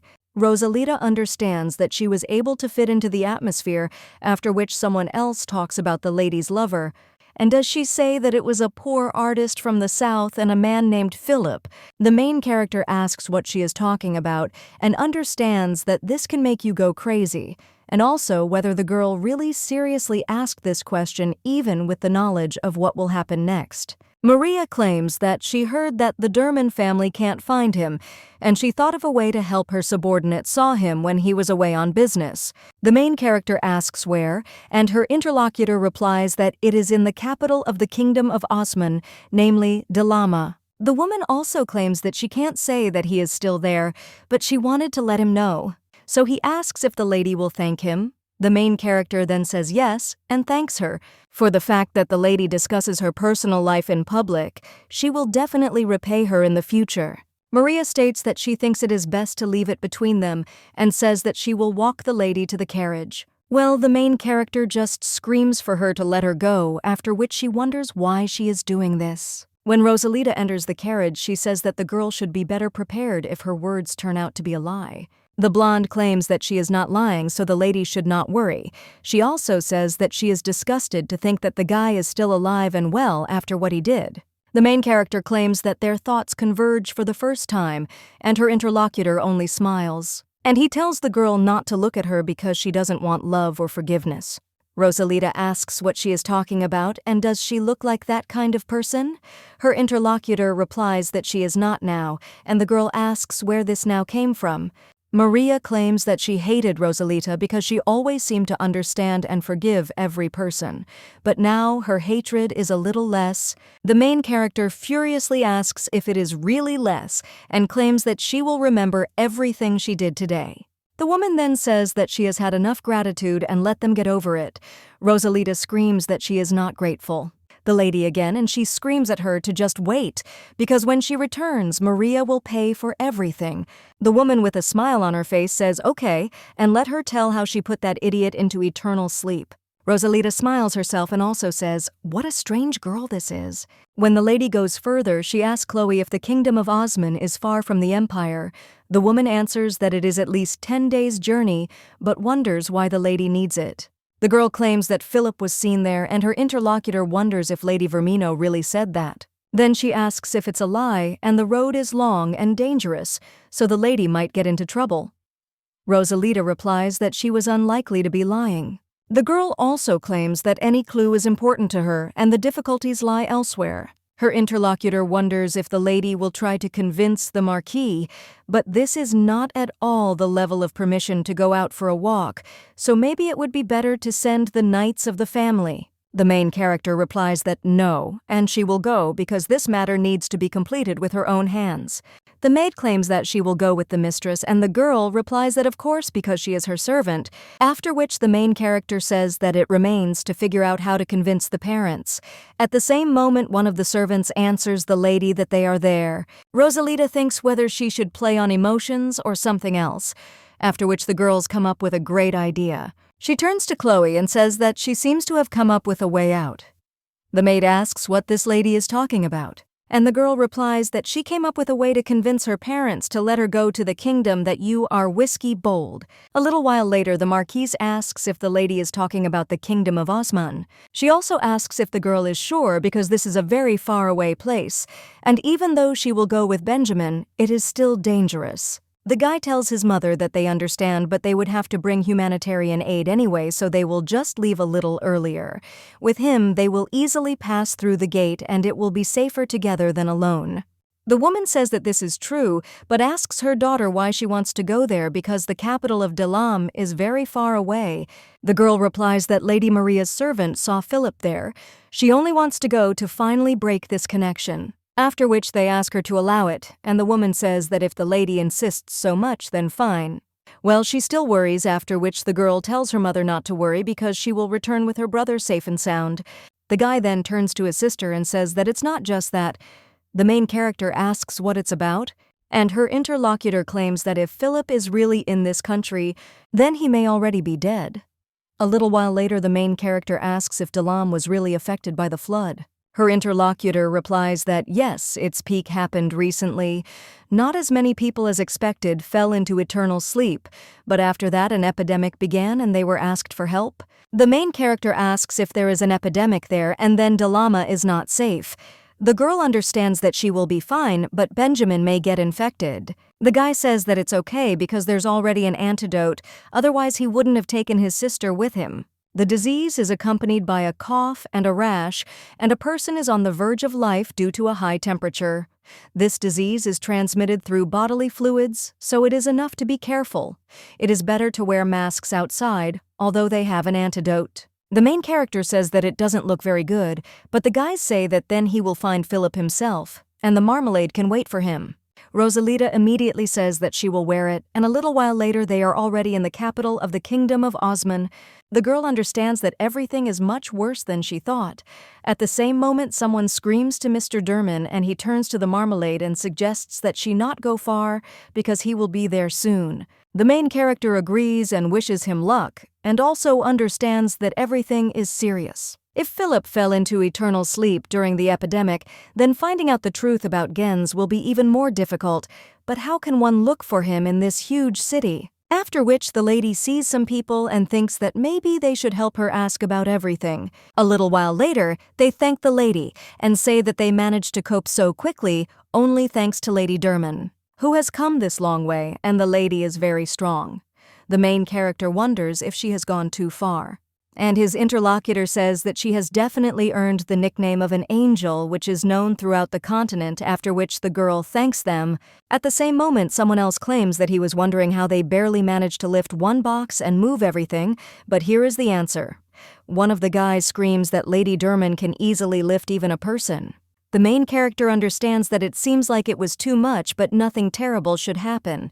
One of the guys says that he heard the lady looking for someone, after which he asks to allow him to help, because they will quickly find the right person if they do this together. Rosalita asks if they are really ready to help, then suggests starting to search. But a little while later, the main character realizes that 3 whole days have already passed, but she cannot find any traces. He doesn't show up at food distribution points, and he hasn't been found among infected people either, so is it really worth trying to go deeper? Looking at one of the zones, the lady realizes that she hasn't checked it, and it seems there are no people there. But at the same moment, someone else turns to the lady and apologizes. The main character realizes that this voice is very similar. Her interlocutor asks if she is one of the teams and rescuers, and he has a request. After all, he is ready to pay any price, after which he asks if she has an antidote. The guy claims that he can't appear in the quarantine zone for some reasons, and even there he risks his life. If they don't get an antidote, he will soon fall into eternal sleep, and he is so young that he can't. The main character realizes that his eyes are filled with red liquid due to fever. The lips are dry and the voice is weak. The guy also has scars from the rash. He is definitely infected and will fall into eternal sleep without help. But this man committed a sin that cannot be atoned for, and the girl says that it is good, and she will also give him an antidote.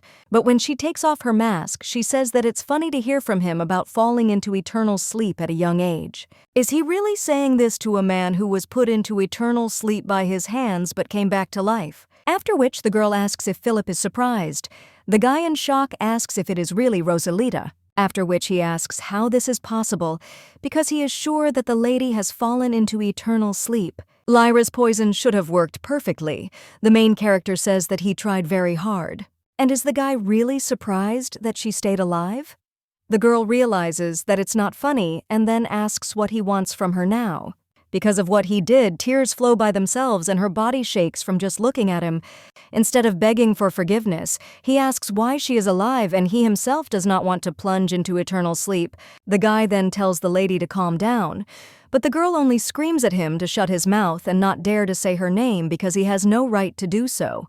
And it's disgusting just to think that he will survive, and if the guy has already put someone into eternal sleep, then let him repeat this fate himself. Philip then apologizes to Rosalita, but we understand that he has a serious problem. Her interlocutor says that he was also deceived and threatened with eternal sleep if he does not cooperate. They wanted to take his life, so he had no other choice. But the main character wonders if he really thinks she's an idiot who will check every word. After which the girl tells him to stop pretending to be innocent because she won't just let it go, even if it's true. He will pay for what he did, and even his whole life he will not be able to atone for this sin. The guy claims that the lady is right, and the girl understands that she will not put him into eternal sleep yet because there is information that needs to be found out. So, let the guy just wait because his life will turn into hell. Rosalita wonders why he put her into eternal sleep. But he asks if she doesn't know, after which the girl says that she fell into eternal sleep and returned to life, which is why she lost her memory. Philip then claims that the lady saw horns, and the main character understands that this is a symbol of a dragon. The guy claims that he will explain the details when they receive the antidote, and even arrange a meeting with Gensami if she wants. The young man also says that they will see in the evening, so let the girl come with the medicine. He promises that he will not run away because he will still fall into eternal sleep without treatment. After which, the guy tells the raven that he needs to quickly notify this man that Rosalita is alive and he will bring her. Then let them be ready. A little while later, the main character goes after this guy and realizes that they are going deep into the forest. Well, even if it's a temporary shelter, it should be hidden. However, if the guy leads her into a trap, she'll knock him out with a hammer and drag him away with her. Philip then turns to the lady and then thanks her for the medicine. The main character tells him not to misunderstand her. After all, she won't be able to plunge him into eternal sleep with her own hands if the disease does it faster, after which the guy says that it's clear.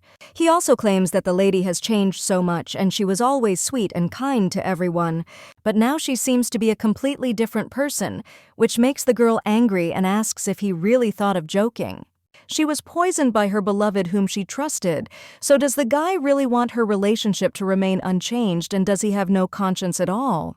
Well, let him just try to say this absurdity again, and then he will disappear from this world forever. Philip replies that he understood, after which they approach some place and tell the guy that they are finally there.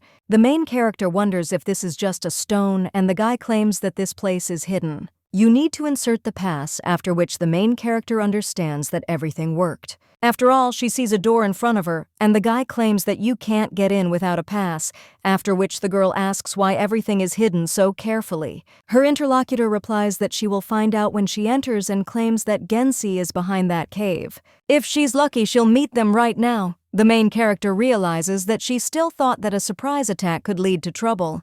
A lot of time has passed, so maybe it's worth taking the pass and leaving or collecting all possible information and taking Philip. But at that very moment, the main character asks what that sound is, and when she turns around, someone grabs her with claws. After which they fly up and the main character screams out, "Who the hell he is?" Philip just screams, "What an idiot he is." The main character at this time just screams and tells him to let her go, right now. But the guy only says that the blue princess is alive. The girl understands that it is Gens who stood next to Philip. She knew that they were in cahoots and that it was even better, but the girl screamed how many times she had to repeat it so that he would let her go. The guy offers the blueprints blue to Twitch and let her look because they are almost there. The main character sees some building and wonders if this is a shelter, but asks why they are moving. A little while later, the lady is already sitting in the shelter, and her interlocutor greets the princess and also says that she is scary. The main character only scolds the guy. After which, he welcomes her to the shelter and states that his name is Gens Theodore, but you can simply address him as Theo. The main character looks around and realizes that it is dirty, and there is no sense of life, so it is a strange refuge. Sounds are coming from. The main character wonders if it's the wind, after which she asks if the guy is talking about their shelter, but there's no one else there. Theo replies that he should be with Ren, but he had urgent matters to attend to, and he said to help Philip. The main character wonders if this is really the Ren that Philip mentioned, and the guy said that he ordered her to be put into eternal sleep. The girl understands that this is most likely the leader of their group, and she doesn't know who he is, so she can't let him go. The lady also claims that she really needs Theo's help, and wonders if he will help, to which the guy agrees. Rosalita claims that Philip mentioned that there was someone with horns on his head. Theo replies that he knows because we are talking about his little sister Lee. The main character thinks who she is, and the guy claims that everyone says she will become a real dragon when she grows up. The main character wonders if she is still little, after which she wonders what this means after all. Is this really a child who will become a dragon? Her interlocutor replies that yes, she is young, but the older sister and the dragon. She was talking about the blue princess. The main character asks if she was talking about her, and her interlocutor claims that it turns out the princess saw her. As a girl, 3 of them will form into a dragon, but she was not even surprised by this and, on the contrary, was very kind. Ren said that the lady should be put into eternal sleep because she saw the horns. He tried to stop them, but they did not listen. So how good it is that the lady is alive and the sister will be happy too. She should go to the castle because he would like to introduce her to someone. Their main character asks if he is talking about the imperial palace. The guy replies that yes, and his sister.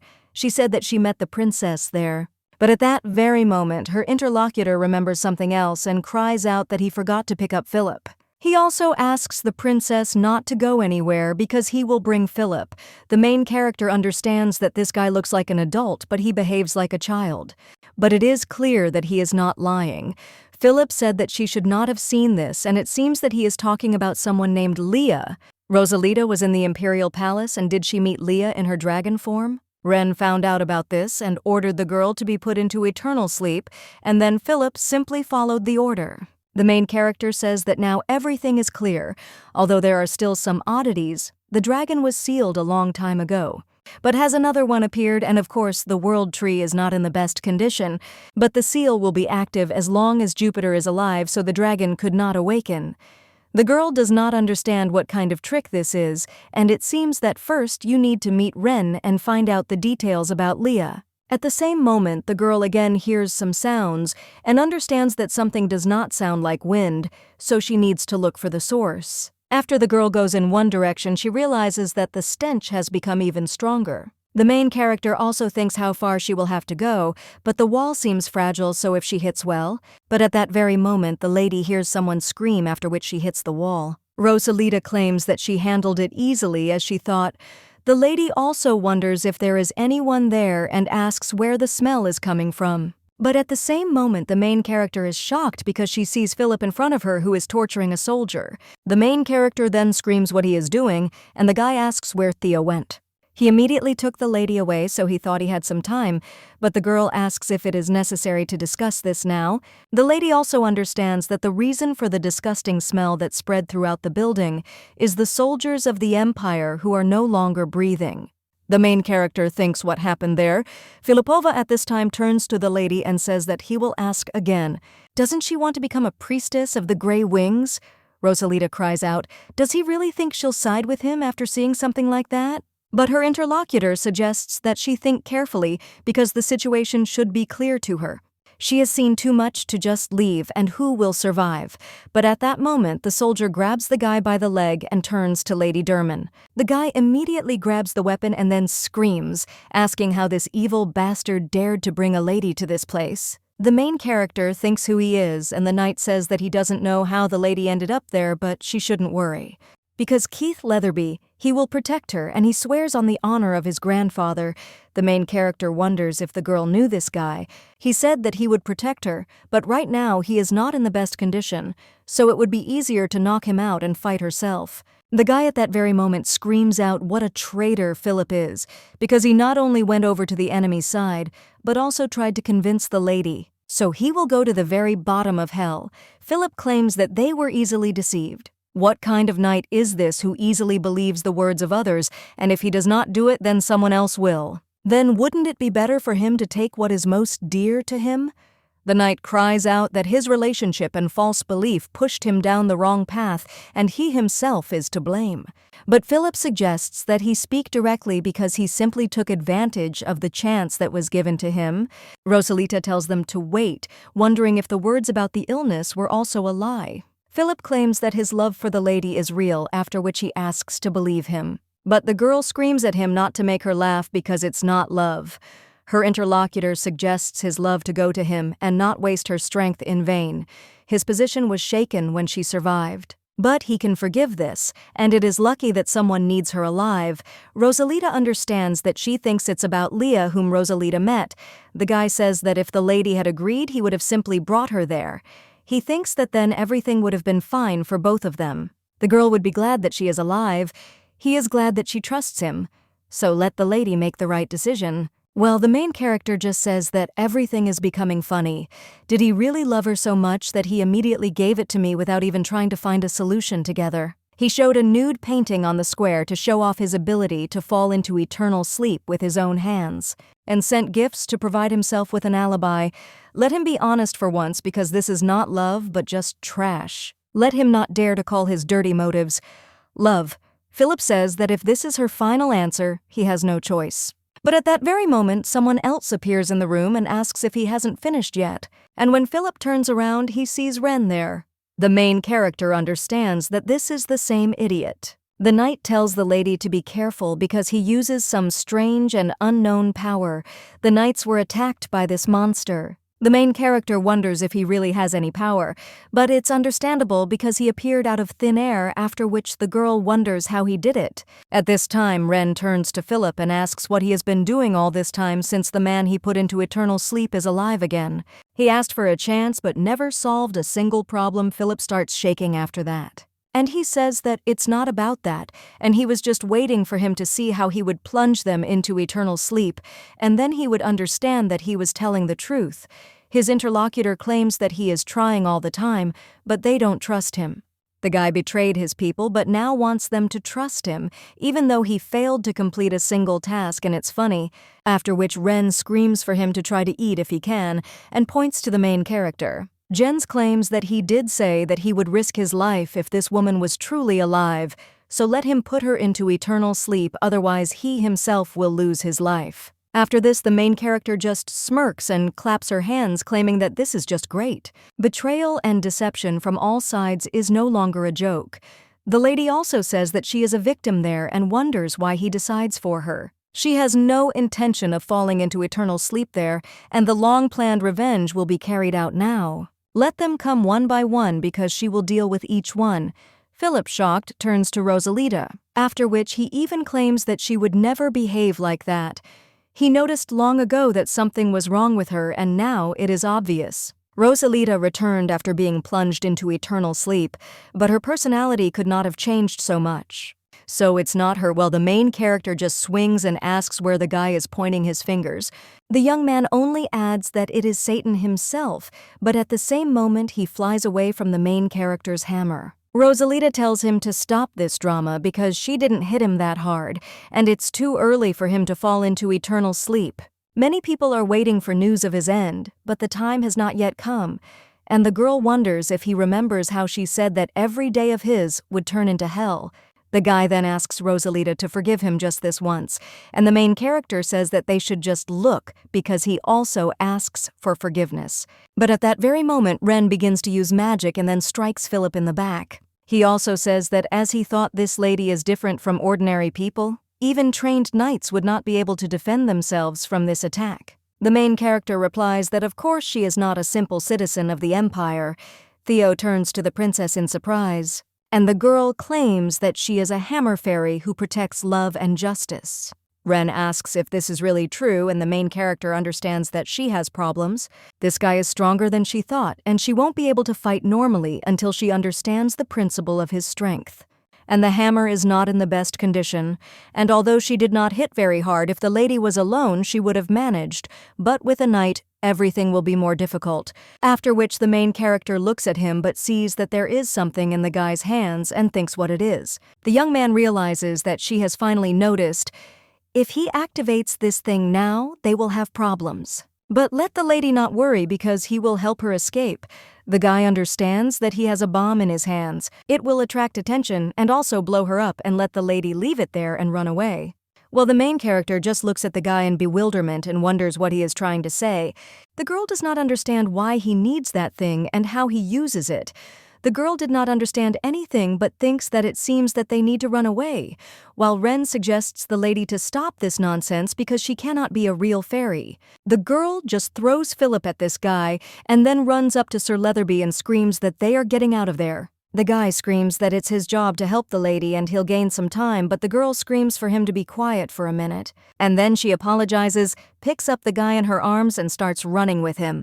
The girl claims that she saw him holding that strange thing, to which he replies that everything is correct because it is a bomb with a timer. Rosalita, in shock, asks if this is really a bomb, and her interlocutor replies that yes, it will explode 10 seconds after launch. This is not the best the object, but will gain a little time. Then the girl screams for him to use it faster because they will be caught soon. Her interlocutor says that this is the first time he has done this, after which he turns on this bomb and throws it at the flying gens. After which, everything explodes. The main character says that you can go crazy like that, and he said that they will have 10 seconds. Leatherby again but sees that he is lying on the floor. His Highness is walking through the forest at this time and notices that the servants are wondering if something has happened. The man asks if he heard anything. The blonde also tells them to be on guard, because the base of the priest of the Grey Wings could be nearby and he will go ahead. Let them focus on finding the missing reconnaissance team. Well, at that very moment, someone falls into the guy's arms and he, in shock, asks if it's really Lady Derman. The main character only turns to Thomas and hugs him, stating that she has huge problems. The girl asks what she should do, and his creature is first surprised, and then asks when she will finally stop calling him Thomas. He had of course heard that the Derman family had been recruited to help the victims in the Ottoman Kingdom, but there was no information about the lady taking part in this, so how did she end up alone in this forest? At this time, the main character asks why he is there. Her interlocutor understands that he was the first to ask about it. At this time, the servants turn to His Highness and ask who this lady is. The man then asks to be allowed to introduce the evening to the lady who is the daughter of the Marquis of Derman, and the main character whispers to keep everything a secret, after which the guy adds that they should not ask unnecessary questions about how they met there, to which they say that they understood the gentleman, but wonder if he is really going to continue holding this lady in his arms. The main character immediately pushes His Highness away and screams when she managed to end up in his arms. The girl also says that she is very sorry, and her interlocutor says that everything is fine, and that it would be better for her to simply answer his question. He also asks what happened. The lady says that it is true and there is an unconscious man lying nearby, after which she asks him to help. When they get there, they see Sir Leatherby and ask what happened to him. The main character says how great it is that they know him, and how she saw the uniform of an imperial soldier on him that she couldn't leave him. The blonde wonders how the leader of the first reconnaissance group ended up there in such a state. He also asks where the other knights are, and the main character replies that unfortunately everyone else has fallen into eternal sleep. The man asks if this is really true and wonders where they met Leatherby. The girl thinks whether she should say that there is a shelter for the grey-winged priests nearby, and as she remembers, he is looking for the spiritual leaders of the Gens race. After which, the girl claims that not far from there is a refuge of grey-winged priests. His Highness asks how she got there, since even several groups of his knights, after a long search, could not find a trace of their hiding place. The girl then claims that Philip deceived her, and her interlocutor asks who Philip is. Rosalita replies that he is her former lover and a scoundrel. She was able to get there only thanks to him. The shelter itself is hidden under a hanging magical dome, and Heir Lizarby and the other knights were most likely deceived by Philip and fell into his trap. Let him ask Sir Leatherby about what happened to them inside their lair, because when she got inside, she saw only him. And he activated the bomb when they were trying to escape. She couldn't take Philip hostage from this, but at least they were able to escape from them. The man then says that it is good and he will find out the details from Sir Leatherby, but he also asks what about the lady, and also if she was hurt. The main character asks if he is worried about her, and her interlocutor replies that he simply would not want her to return wounded. To Benjamin Derman, the girl immediately screams that she needs to go and let him just not tell anyone that he saw her there. When the girl leaves, the blonde man claims that his name is Fuente. He again could not tell her his real name, after which the servant tells His Highness that Sir Leatherby has now regained consciousness. The man then tells them to follow Lady Derman and make sure she gets to the rescue team safely, to which they agree. His Highness also claims that he will officially introduce himself to her at the next banquet, after which he turns to the knight and says that he is ready to tell him everything in detail. The main character at this time only sneezes, after which she says that it looks like washing herself off with mud in the nearest valley with a stream was a bad idea. At this time, her brother asks if I am okay, I am a girl, and she replies that everything is fine. After all, she just caught a little cold from the cold weather, and the lady wonders if he is free yet. The guy tells her not to worry because he has some time to devote to her. And the main character, looking at the face of his secretary, understands that you can't tell from him. Rosalita claims that she is really fine and that she was probably just hit by a cold wind at night. Her interlocutor says that she is fine, and he believes the lady. If she is worried about not finding Philip, she asks him not to dwell on this too much, to which the girl agrees. Benjamin says that if he ever returns to the Ottoman kingdom, then he stops, and says that he will try to bring this guy to her as soon as possible while they are there. The main character screams that it is not necessary and understands that only she knows how terrible and vile this person is. Suddenly, Philip will be able to do something to his brother when they meet, and the girl says that she has gone over everything in her head thoroughly, and she realized that now he doesn't bother her at all, and she will no longer dwell on him and waste her emotions. Because now she only cares about her happy life with her beloved family. The guy then hugs his sister and says that he is very glad that she thinks so. The main character then says with a smile on her face that he will strangle her like that. But she also understands that perhaps due to a serious wound and a strong explosion, Philip could well have fallen into eternal sleep. So it's a pity that she didn't have time to teach this guy repentance. The lady also thinks what the crown prince could have forgotten there, and her brother says that he has good news for the lady. The main character asks if this is really so, after which her interlocutor claims that at the upcoming banquet dedicated to the 40th anniversary of the emperor's reign, a girl named Leah, whom she liked very much before, will receive the title of Sage. The main character is shocked and asks if he is talking about Leah. The girl understands that this is the Leah that Gens mentioned. Then he said that Rosalita was quite close to her, and since even Benjamin knows about her, then, without a doubt, it must be that Leah. She is a young but strong Gens, and the girl is in a close relationship with Rosalita, and in the future, as they say, she can become a full-fledged dragon. The main character realizes that she did not expect that she would be able to learn more than just information about Gens.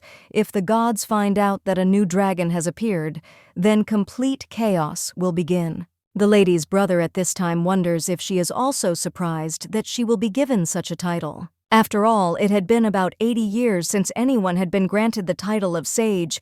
He had heard that even the most principled nobility had fully supported this decision. Benjamin says that since not everyone can be called a sage, it is a very honorable title, so now all the inhabitants of the empire are very excited. Moreover, she is with Leah, but at that very moment the young man cries out that he has completely forgotten, and the lady no longer remembers Leah. The main character understands that now she needs to find out more about her, after which she tells her brother that this is true, and she wonders if he could tell her more about Leah to avoid an awkward situation when she meets her at the banquet. The lady realizes that she needs to find out for sure whether she is a real dragon or just pretending to be one. If she turns out to be an escaped dragon who was previously sealed under the world tree, What should she do then? But at that very moment, her brother turns to the people and says that it's good, but he himself doesn't know much about her. The first thing to mention is that Leah was not born into a royal family.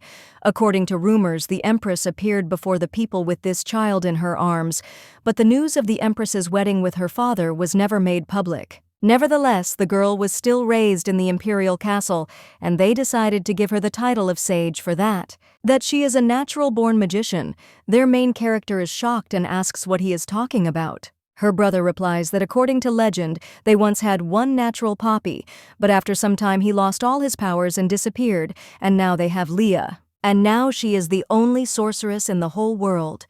But then the guy turns to Rosalita and asks what happened. After all, she turned completely pale, after which the guy said that he would call a doctor. The girl still wonders if the baby is really a sorceress, but that can't be. When the dragon, that was the source of magic, was sealed, all magic in the world immediately disappeared. And the appearance of the sorceress foretells that the dragon was able to awaken. The main character is shocked and wonders if the dragon has really come to life. The lady understands that she needs to tell the gods about this, but then she understands that they will only pin even more accusations on her. So there is only one thing she can do now. A little while later, the girl says that it is decided, and she just won't be in her sight the whole banquet. The lady understands that she won't be able to do just one thing, and she needs to make sure that she is a real sorceress and not a magician who has mastered a couple of theories. At that very moment, someone turns to Milady.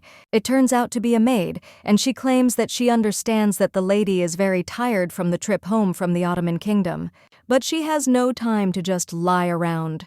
The lady hasn't been at a banquet for so long, after which the main character says that it's good, but she wonders why they all worry about it more than she does. Her interlocutor replies that of course they all worry. While the lady was in the Ottoman kingdom, they worked tirelessly to prepare everything. We selected jewelry to suit her taste and ordered a dress of her choice from the best designers of the empire. There is not a month left until the banquet, because it will be tomorrow, and the lady has not attended a banquet for a long time, so tomorrow all eyes will be on her. And the crown prince will be present, so the lady must look irresistible because she is his bride. The main character understands that so much has happened recently that she has already managed to forget about it. The maid then watches the lady and wonders if she is shy. His Royal Highness is handsome and smart. He may look a little unfriendly, but he is much better than that idiotic and dishonest Philip. So let Milady not worry, because at this banquet she will definitely conquer everyone. A little while later, the Marquess turns to his daughter and asks if she knows how excited her maids were yesterday. The woman claims that even she began to worry when she looked at them. The man says that it is true, and yesterday her mother was on pins and needles. The woman tells the deer to stop talking too much. The lady's brother claims that they haven't attended a banquet for a long time. That's why everyone was waiting for this day, not even taking into account that he is the lady's older brother. But he still is. Thinks that today she is unusually beautiful. The main character tells her brother that this is embarrassing. And the Marquise turns to her daughter and claims that she is truly a beauty today, so let Benjamin not take his eyes off her. The guy tells his mother not to worry because no one will dare to be rude to their Roselight again. The main character smiles after that. Someone else asks if the crown prince will be present too, to which the woman replies that yes, and the first and second princes will be present. As is known, their relationship is not the most friendly, but in the end, this is a banquet dedicated to the works of their mother, the Empress. So today they will be able to see how the two princes and Leah will stand together. The main character says yes, and she really is looking forward to it. At the same moment, someone announces that Marquis Derman enters with his family. At this moment, the little girl turns around and the maid asks Lady Leah if something is wrong. After which, the girl smiles and asks if Rosalita is alive. Well, a little while later, the main character thinks that they should stop. The women claim that Lady Derman is so beautiful today because she rarely attends banquets and she did not expect to see her there. Someone else approaches Milady and claims that he wants to present her with his family's precious stones, after which he also asks to visit his estate, but the other guy claims that if he doesn't answer, his rubies are much cleaner and brighter. Rosalita asks them to stop again in her mind. All they do is smile and try to have a friendly conversation. So they try to show that they love her, but for some reason the lady feels uncomfortable. Perhaps it is because of her habit that she cannot be loved for anything. Well, like it or not, you'll have to get used to it. The guy at this time turns to his sister and says that she looks happy. The girl just looks at him menacingly and understands that he promised that he would always be with her, so where was he before that? At the same moment, someone else turns to young Master Benjamin and claims that they also haven't seen him for a long time. One of the ladies claims that she heard he went to the Ottoman Kingdom to conduct diplomatic negotiations, and according to rumors, the Empress herself personally gave him such a decree. He was honored with this great honor to carry out the will of Her Majesty, and is not even the head of the family. So it's amazing that the guy then claims that it's all thanks to Her Majesty, and she probably thought that since he was involved in the Derman family's charitable work, he was also suitable for this mission. Another lady claims that the Derman family's charitable activities are well known throughout the empire and beyond, but he is also very talented. She also heard that when the gentleman was studying at the academy, he was its best student for all 4 years. The woman asks if this is really so, and her interlocutor replies that yes, and moreover, during the debates, even the strictest teachers did not dare to object to his report. The guy answers that it is true, because the beauty of trigonometry is capable of impressing anyone, after which they ask what he is talking about. And the young man claims that trigonometry as a science originated in ancient astronomy, since astrologers could not measure the distance between stars using the usual method. They used blueprints and a ruler to draw distances from star to star, constructing angles and figures. So isn't it romantic that science was born from the stars? The lady then claims that she just remembered that a relative was supposed to come to visit her, and she would be away for a short while. The main character then asks what happened and where everyone went. The guy claims that it seemed to him that this crowd was causing her problems, after which he wonders if he was too hasty in drawing conclusions about the main characters, but they don't answer that no, and he did an excellent job. But it was necessary to do it this way from the very beginning, after which the guy with a smile on his face says that then she wouldn't have had so much fun. Rosalita claims that she was just surviving in this crowd thinking that she should endure it. Benjamin says that Rosalita really did well with it, but at the same time the lady hides behind him. The guy says that the banquet has already begun and asks if Rosalita sees the man on the platform. The girl asks where the guy is, and he replies that it is the one who is upstairs and is now giving a speech. This is Duke Bernard Vermino, also the Imperial Secretary. Most often he is simply called Lord Bernard. This man is the husband of the Empress and also the Imperial Secretary. The main character asks if his name isn't Duke, and the guy replies that yes, and she was right. This man is the younger brother of Harold Vermino, the current head of the Vermino family.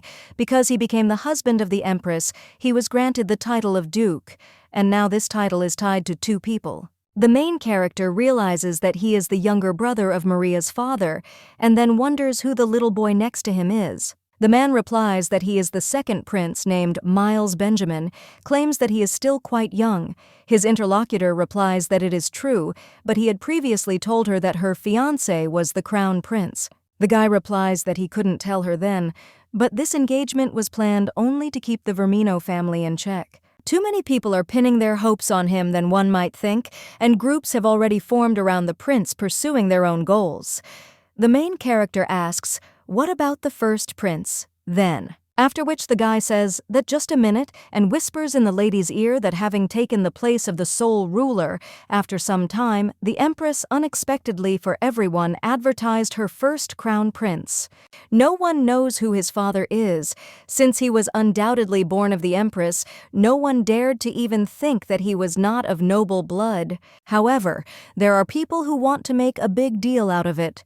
If his engagement is successful, he will be able to completely oppose the prince, who was born in marriage when he himself is recognized as a prince only through his mother's side. And then if it can be called a marriage of convenience without love, getting close to the royal family is of course an honor for their family.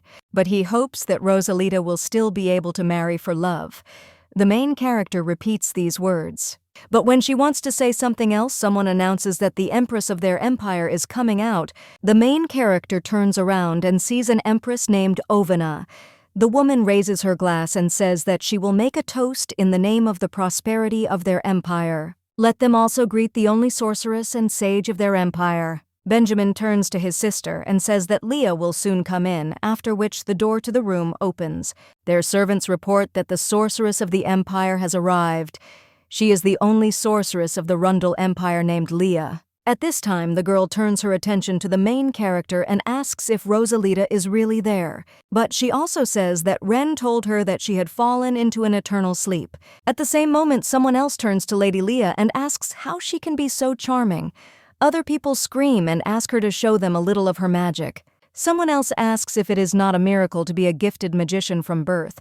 But at the same moment, Maria turns to Rosalita, and he wonders what's wrong with her face and whether she really needs help fixing it. The woman asks why the girl is reacting like that and whether she really couldn't find Philip in the kingdom of Osman. Rosalita replies that no, and she found it and will also tell her about everything later. As for her face, she doesn't feel well, and then her interlocutor says that she is happy. She's glad she's just unwell, otherwise what would everyone think when they saw Leah's etiquette teacher make that face at the banquet for her debut? The main character then asks in shock if she is really Leah's etiquette teacher. Her interlocutor asks why else she visited the imperial palace so often if it was not because of her, and the girl so zealously defended her when she first appeared in public. She was like her nanny, and Maria asks if that's not true.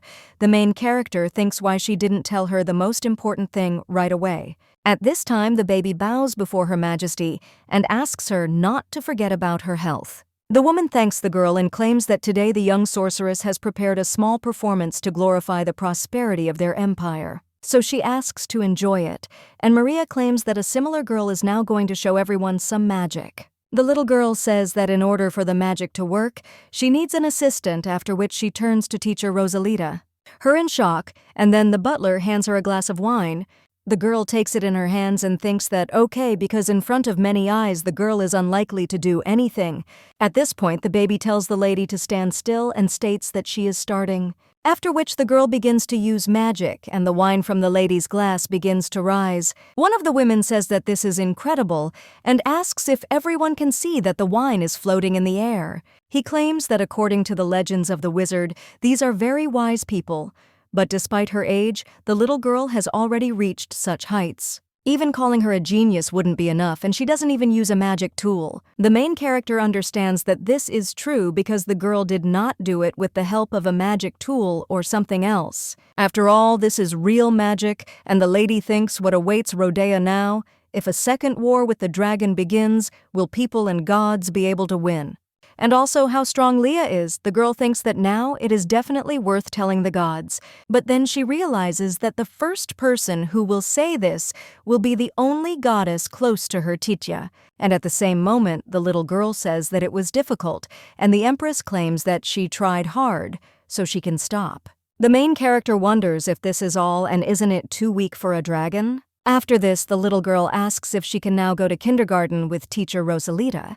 The woman then turns to the daughter of the Marquis of Derman and asks if she could accompany Leah on a walk. The main character agrees. In response to this, their woman says that then they can go and she will take care of the rest. As they move on, the little girl asks if teacher Rosalita is angry with Leah now. After which the little girl says that she is so sorry because she did not want to harm teacher Roselight. But today, she is so happy that she was able to see her again. She can't wait to tell her friends about it, and she wonders if the teacher is also happy to see Leah. The main character understands that the atmosphere around the girl has changed a lot. Maybe she was very nervous, and it seemed to her, after which the girl understands that she needs to figure it out. She tells the girl that she is also glad to see her again. Rosalita also wonders if she might see her in her dragon form someday. The girl asks the teacher for forgiveness, but claims that it will be too difficult. And instead she can only show her horns. Well, she also asks why the teacher needs this. The main character replies that it's nothing special and it's just because they became friends one day. Then she wanted to see her in this form again, after which the baby says that it's good. And then she would really like to show it to the teacher, but Ren last time I scolded her for it very much. Therefore, she can no longer transform without a special reason, but if the teacher insists, she can try to persuade Ren. The main character thanks her and asks if she can ask her to answer one more question. She heard that the ancient dragon was sealed under the world tree and was recently freed from the seal. So she wonders how he was able to get out, after which the little girl claims that the teacher is thinking correctly, the seal could not be completely broken, the roots of the world tree still forget her body, and the current body was created through the separation of her soul. And that's why she's so bad at using magic. If she had her original power, she could have given the teacher a more grandiose performance, and that's a little sad. But the main character wonders why, then, the body itself cannot be completely freed. And her interlocutor replies that it is very difficult, and even her soul was then able to escape with difficulty. She had been locked up for too long and couldn't even sleep because they were biting into her heart at the roots. So she lived for 1,200 years without the ability to move, and she was so lonely all this time. The main character thinks about loneliness and remembers how she was locked up. The little girl says that now her happiness knows no bounds. Rosalita understands that she also felt the same way. She was incredibly lonely, and when it became unbearable, the lady escaped from the dungeon, after which she moved to Rodea, where she could experience everything she could only dream of before. And now she wonders what the little girl is going to do when she returns to Earth. Her interlocutor replies that she wants to eat a lot of tasty food, sleep soundly, and also go wherever she wants. So now she is very, very happy, and all this is thanks to the teacher, so she is very grateful to her. The main character claims that in fact it is not her who needs to be thanked. The girl understands that Leah really is that ancient dragon, but as it turns out, they are both just victims who were once deprived of everything. The lady thinks whether she should now risk to convey all the information to the gods. Now she has no strength at all to resist, and she has no desire to return to her lonely prison again. The girl does not want to go back there for the reasons already listed, and she does not want to live in a dark and damp place. She wants to be under the bright, warm sun, after which the girl turns to the teacher, and he wonders if she will continue her lessons now. The main character suggests holding them once a week. But a little while later, the little girl is already angry and hits the pillow. The girl understands that she is too weak. Whereas before, she could raise strong waves and move mountains with one movement, now she can't even lift a glass of wine into the air for long. This is not her true power, and the girl also turns to Ren. The guy then responds, and the girl asks if he really decided not to take her words seriously while she is trapped in this weak body. She told him to leave Lady Derman alone, so why did he suddenly decide to make himself the boss and do as he pleases? After which she hits him in the face and tells the guy to do as she says. She had already told him more than once that starting a war with people would only bring losses. So let him stick to her plan, and she should put the Empress into eternal sleep and also become the head of the empire. At this time, the servant turns to His Highness and says that if he delays any longer, Her Majesty will be displeased with him. The man claims that this banquet will drag on for several days in any case, and all that is required of him is to briefly show himself to everyone before the event is over and go home. The butler asks how he can and claims that it is time for him to go, but the man notices something. The main character at this time thinks whether nothing bad will happen. After talking with Leah, she was so overwhelmed with emotions that the girl decided not to go home yet. Rosalita, claiming that 1,200 years had already passed with the passage of time, her resentment should have gradually subsided. The lady understands that if there is nowhere to splash out anger for a long time, then gradually it is forgotten and disappears, and with it all motivation and purpose are lost. How she decided to give up revenge and start living from scratch. Perhaps Leah decided to do the same, otherwise why would she live in the imperial castle? If she planned to attack Rodea again, whoever the girl was hiding there, the Aura would have started a large-scale war between the Gens and the Rhodians. But as Thomas said, the current Gens are just shadows of their former selves. This means that they do not pose a serious threat to the continent, and the girl understands that this is great because the Empire does not burden anything, so she can be calm about this. And what can this little girl do with just a little bit of strength? Ren may be a slightly problematic Gens, but the girl thinks that she can learn more about him by meeting with Leah every week. After which, the girl understands that this is all for her, and after solving these problems, she will be able to continue living there quietly and peacefully. But at that very moment, someone turns to the lady and asks why she looks so pleased now. Rosalita asks if Thomas is there too, and the guys wonder if it is really so strange that the crown prince is in the imperial palace. And besides, today they are holding a banquet there in honor of the 40th anniversary of the Empress's reign. The main character then tells him to wait, and during the Empress's toast he didn't even stick his nose out during it, and did he even see himself in the mirror? The guy asks what's wrong, and the main character wonders if he's asking on purpose or if he really doesn't know. Not all the buttons are fastened, after which the girl asks where his tie went and why his sleeves are up. Rosalita screams, "Why do this when everyone should be neatly dressed for such a formal banquet?" The guy wonders if the lady really thinks so, but when all the nobility gets drunk, they all won't care what he's wearing. And he also wonders how long people are going to continue calling him Thomas, and doesn't she know who he is?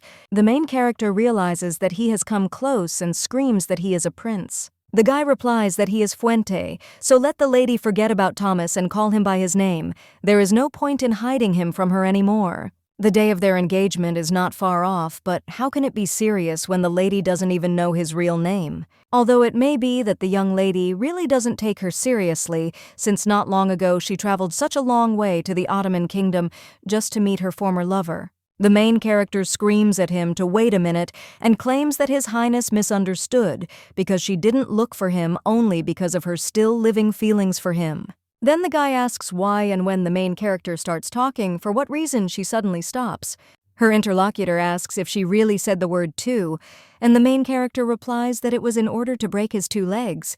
After the girl said these words out loud, the realization came to her of how wrong it was to talk about this to the young lady. The main character says that she wanted revenge, and when her interlocutor starts laughing, the girl asks why she is doing all this. His Highness claims that the young lady already has too many suitors for her revenge, but the main character wonders if the prince has a lot of time now. If so, then he better hurry. At that very moment, someone cries out to His Highness the Prince and asks what he is digging around there. He was instructed to wait for him at the entrance with this mantle, but he never deigned to appear. At that moment, the guy notices Lady Derman. He claims that he is so grateful to her for that incident. If it were not for her help, he would not be standing there alive and well. The main character replies that she would not have been able to escape from them without the help of Lord Leatherby, but her interlocutor claims that it is all thanks to the lady, and as a thank you, he can only praise her feet in front of his loved ones. He was afraid that he would have a terrible time there doing burdensome work, but he could not even imagine that it was there that he would be able to meet her again. It was all the machinations of fate and nothing else, and if so, he should take advantage of this opportunity. Well, at that very moment, His Highness stopped the guy and asked if he hadn't been looking for him. So where was he going to go with the lady? To which he replies that of course to the Derman family mansion, after which he asks what is wrong with the gentleman today.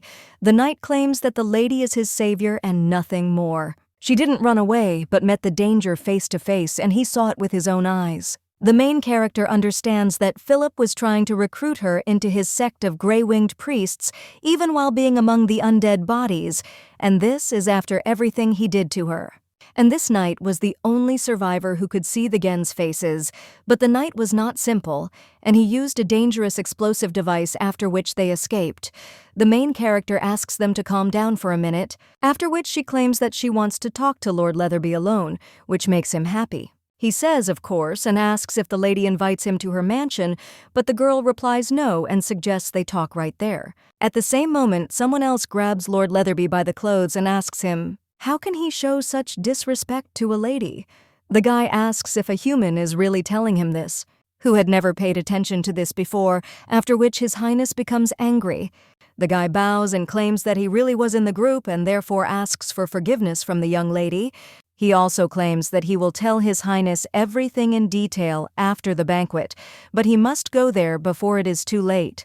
The man says that he understands, and then the young lady goes with him, after which the main characters say that it is okay because she was planning to return to the hall anyway. Then they head there, and the girl understands that even though she agreed, how could she have known that they would go like this?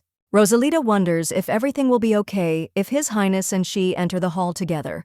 The man then says with a smile on his face that until now the lady had been standing calmly next to him, so what was stopping her from doing it right now, and let her hold on to him while walking? After all, he is her future husband. At that moment, someone announces that His Royal Highness Crown Prince Fuente and Lady Rosalita Derman are entering. The main character understands that this is already too much, because thinking about him now as a groom, it's as if she's already walking down the aisle, blessed by the crowd. It's like a wedding, but then the main characters look around and wonder why there is such an atmosphere there. The main character understands that the atmosphere around her seems familiar, and only a few nobles got used to approaching His Highness to say hello and immediately leave. The girl also thinks that there shouldn't be a crowd of people around the crown prince. The guy at this time turns to the lady and states that now he must take his place, and he thanks her for her help.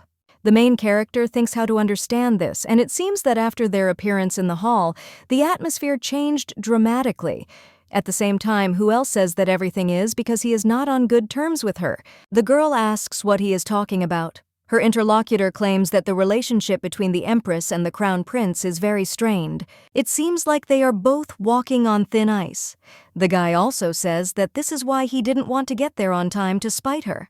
But the main character immediately grabs him by the clothes and tells him to be quiet, and also suggests talking in a deserted place because they have a lot to discuss. The girl also tells him not to worry because it won't take much time. His Highness at this time looks at the girl and understands that before she was just a beautiful doll, she played the role of a noble lady as a model for everyone. The girl always smiled even if she didn't like something. Occasionally, he would run into her while walking around the imperial castle, and every time she was with Leah. Before he thought that this lady was out of this world, but he didn't care about her. Until he was informed of his engagement to Lady Derman, but nevertheless, due to the public uproar that arose in the main square, the engagement was postponed indefinitely. He also wonders what expressions people had on their faces when she heard about her engagement to him. He had never thought about something like this before, but now he felt curious, after which the guys began to wonder where those two had gone. At this time, the main character presses the knight against the wall, and when he turns to her in surprise, then the girl says that she hopes he didn't tell him about her conversation in the hideout of the Grey Priests. The guy replies that there are none, although he is actively involved in dramaturgy but has never thought of covering personal topics in his works. Rosalita asks what he's talking about, and if the guy is really a playwright, Keith Leatherby is a playwright and a knight. The young man claims that if you think about it, he really didn't tell her this, but nevertheless now the lady knows it.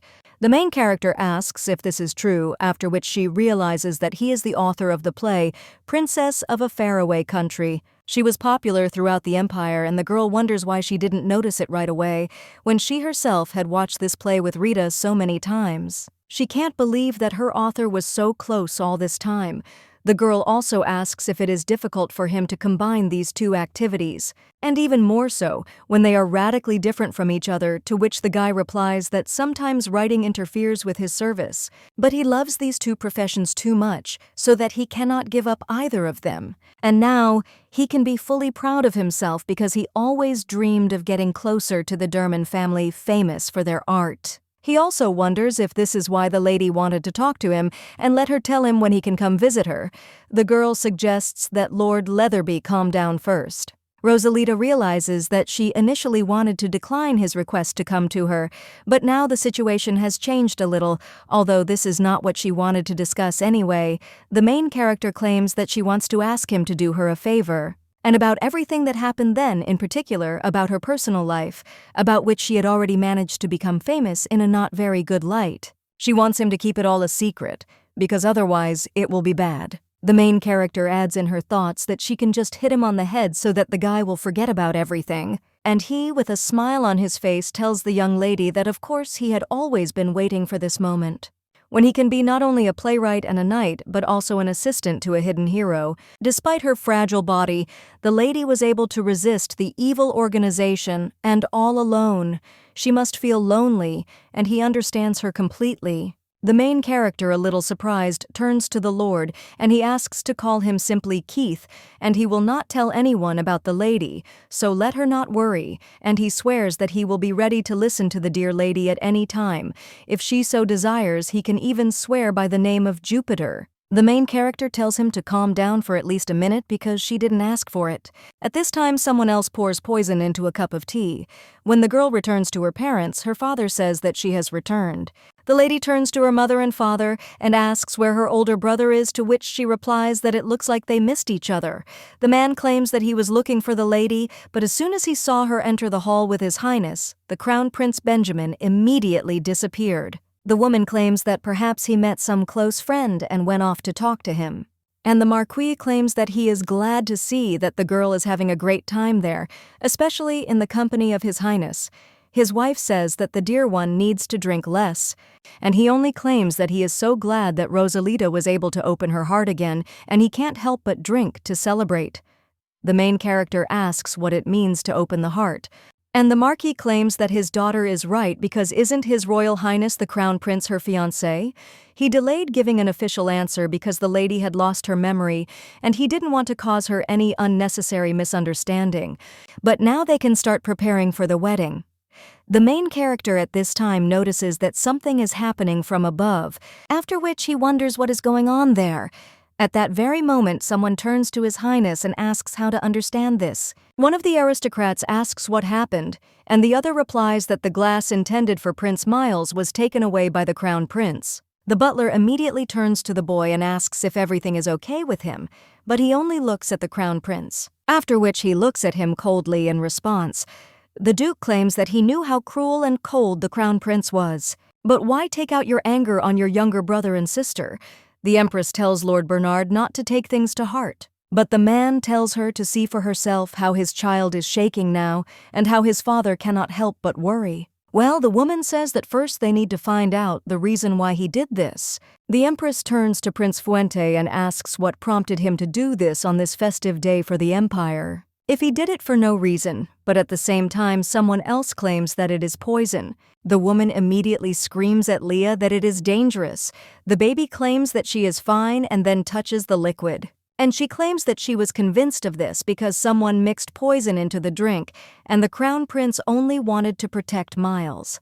The Duke then asks whether his son had been given poison and who it could have been. The Empress at the same moment tells the valet to bring the senator there, and since Leah and the second prince may still be in danger. But at the same moment someone says that everyone should stand still because anyone who leaves the crime scene now will plunge into eternal sleep in terrible torment. People ask why and say that they are so scared, and the main character thinks why talk like that, even if there is a criminal among the average guests. But at the same moment, the main character pays attention to someone else and understands that it seems that the child is not feeling well. You need to ask to take at least him out of there, after which the girl apologizes and asks if he is okay. Rosalita claims that she thinks he needs to see a doctor urgently, but at that moment, the lady notices some kind of bottle in his hands. The main character understands that she is absolutely sure that she saw a similar bottle of poison at Philip's, and perhaps this is the child. But when she wants to address him, the boy only runs away, after which the prince cries out to the lady Rosalite Derman, and he tells her to catch this child, after which he himself jumps off the balcony. At this time, the main character grabs the boy, after which the bottle falls out of his hands. The young man screams to be let go, and the girl asks him to stand still. The boy asks why, and His Highness claims that he sees the guy for the first time and wonders who he is. The boy replies that he is Prince Miles's new servant. The Duke cries out that he had no new servants. Then he asks how he dares to lie so blatantly. Fuente asks who brought him to the imperial castle, and the boy replies that His Highness the Crown Prince Fuente brought him. The main character asks what he said and whether the Crown Prince really brought him, but that can't be. At this time, people begin to say that it turns out that His Highness is the Crown Prince, wanted to poison the second child through an intermediary. The second prince has a strong position, but he is still young. Well, at that very moment, someone else shouts out what the boy said and suggests repeating it again. The girl says that the Crown Prince has no time to do such things, and although he may look like a villain in reality, he does not wish harm to anyone. Her interlocutor claims that he is not guilty because His Highness gave him a bottle of liquid and ordered him to pour it into a glass of 2 princes. Then the girl asks him to say the exact time at what hour, minute, and second. She also turns to His Highness and cries out for him to say something too. After all, while he stands rooted to the spot, he is increasingly showered with strange accusations. Well, when a man wants to say something, the Empress says that's enough. She also claims that this child will be handed over to an imperial investigator to clarify the situation. The blonde claims that the Duke behaved suspiciously calmly while they tried to poison his son right in front of his eyes, and he thinks that he already guesses the real state of affairs. But did Her Majesty not suspect anything? Or she's just pretending not to know anything? The Duke immediately screams that it's a conspiracy and asks how he dares to say that he was involved in poisoning his son. But the blonde asks if he hasn't been suspected of similar things before. The Duke replies that it was a misunderstanding and he was acquitted, but at the same moment the Empress turns to Lord Bernard and also claims that Prince Miles doesn't look well, so let him take the child to his quarters. The man then wants to object to Her Majesty, but she claims that she does not want to hear another cry on this idle day. This child will be interrogated later, so let him be taken away. The boy cries out to Her Majesty that everything is wrong because it was His Highness who gave him the order. The Crown Prince said that he would protect him if he did what he said. The blonde asks who he is trying to deceive, but the Duke says that they don't know for sure. After all, he could have possibly set it all up. Fuente asks what he said. His interlocutor replies that he said nothing. To do such a thing on the anniversary of the Empress's reign characterizes him in an unnecessary way. He doesn't know what could have pushed him to such an act, but at that very moment the blonde uses his power on him. The guy claims he never doubts whatever it is. The Duke cries out, "Is this a threat?" And she wonders how he dares to use such tricks against the imperial secretary. His interlocutor replies that he is not threatening, but is trying to explain to him that if he decides to plunge someone into eternal sleep, he does not need any poison. The Empress then says that she has had enough of them and asks the imperial secretary to stop the attacks, and the Crown Prince can no longer attend the continuation of the banquet, after which the two separate and the main character wonders what this all means. She told the prince politely enough that he need not come again, and when she could tell him not to poke his nose in again until the end of the banquet, at the same moment someone else turns to Rosalita and the main character asks if they should take it away, and the guy asks if she's okay. He also asks if the lady can go, to which she replies that yes, and she is fine.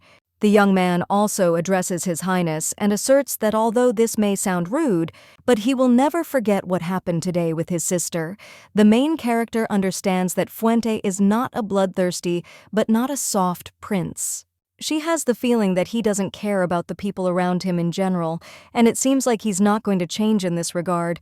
Even now, he just doesn't pay attention to anyone. And a little while later, the guy claims that today, thanks to the lady's help, it was possible to quickly resolve this conflict. It looks like she ran as fast as she could, and he wonders if the lady was hurt anywhere. He would like to see for himself, but that is not provided for in the rules of decency. Before leaving, the latter approaches the imperial advisor, and the main character doesn't even know what to answer. Benjamin tells His Highness not to worry because he can take care of his sister himself. After which the two exchange glances, and His Majesty claims that he understood. Benjamin turns to his sister and asks if everything is really okay, to which the girl replies that yes, and she is okay. The lady also understands that she was only a little surprised. At this time, one of the women asks if the others saw, because the prince asked about the lady's well-being, and does he really become different when he talks to people who are important to him? Rosalita realizes that it really does seem like this was unusual behavior for him. The lady also wonders what he is thinking about. A little while later, clouds gather outside and a thunderstorm begins. At this time, one of the guys turns to his father and asks if he is okay because he heard a rumble. The man claims that it finally appeared there. For the first time in 1200 years, the sign of the god Fulgor appeared, and the guy asks if this is really a drawing, and his interlocutor interrupts him and replies that, yes, this is a drawing of a young tree branch. Bip looks out from under the blanket, where after me someone holds him upside down.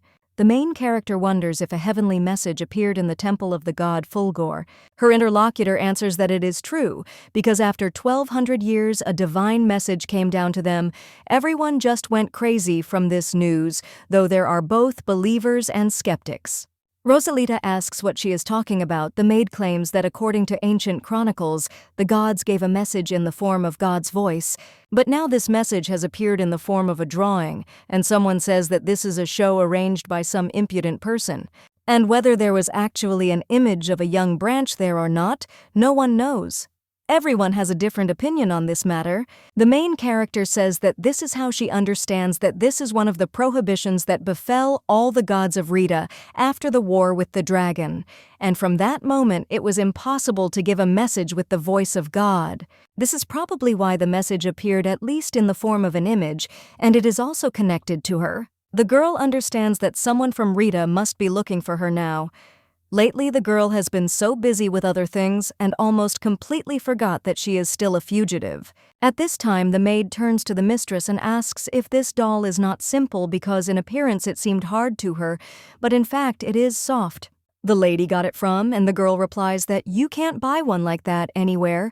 The maid, noticing the lady's condition, asks if she has something, it hurts, and the main characters don't answer that it doesn't. She's just in a bad mood, and the maid then asks if she could help him out of trouble. A little while later, the main character stands around the corner and asks the maid what they are doing. The girl just asks if this night isn't cool, and Rosalita wonders if she took advantage of it. But she also asks since when she likes Charles. She didn't know about it, and the girl asks how she could not notice something so obvious. The maid claims that she herself only recently realized this, and in one moment, she suddenly became interested in what he was doing, what he liked, and what he didn't like, and she involuntarily looked for him with her eyes. After which the maid claims that she really loves him, and thanks to all this, she understood this thing. The main character understands that this look can only truly be seen in a person in love. Rosalita says that her mood has definitely improved. The maid asks if this is true. And Rosalita, she thinks that it's okay, because anyway, they don't know what body she's hiding in, and usually everyone in her place would choose to move into an unborn child. Will it be difficult to find her? After which the girl claims that it is her turn to help Khloe.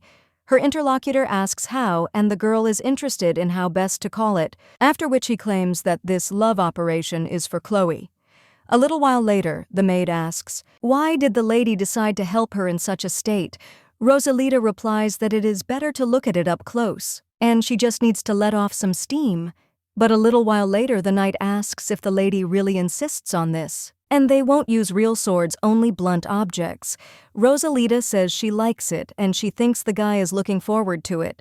Her interlocutor says that if Lady Togo wants it, he will do it, but in the end, he cannot swing the ball at the lady. The maid says that this is true and that if the mistress gets hurt, but the main character at the same moment asks what she is saying. Rosalita immediately orders the guy to take his sword because she wants it to look like a real training session, and he is a knight after all and can always stop at the right moment.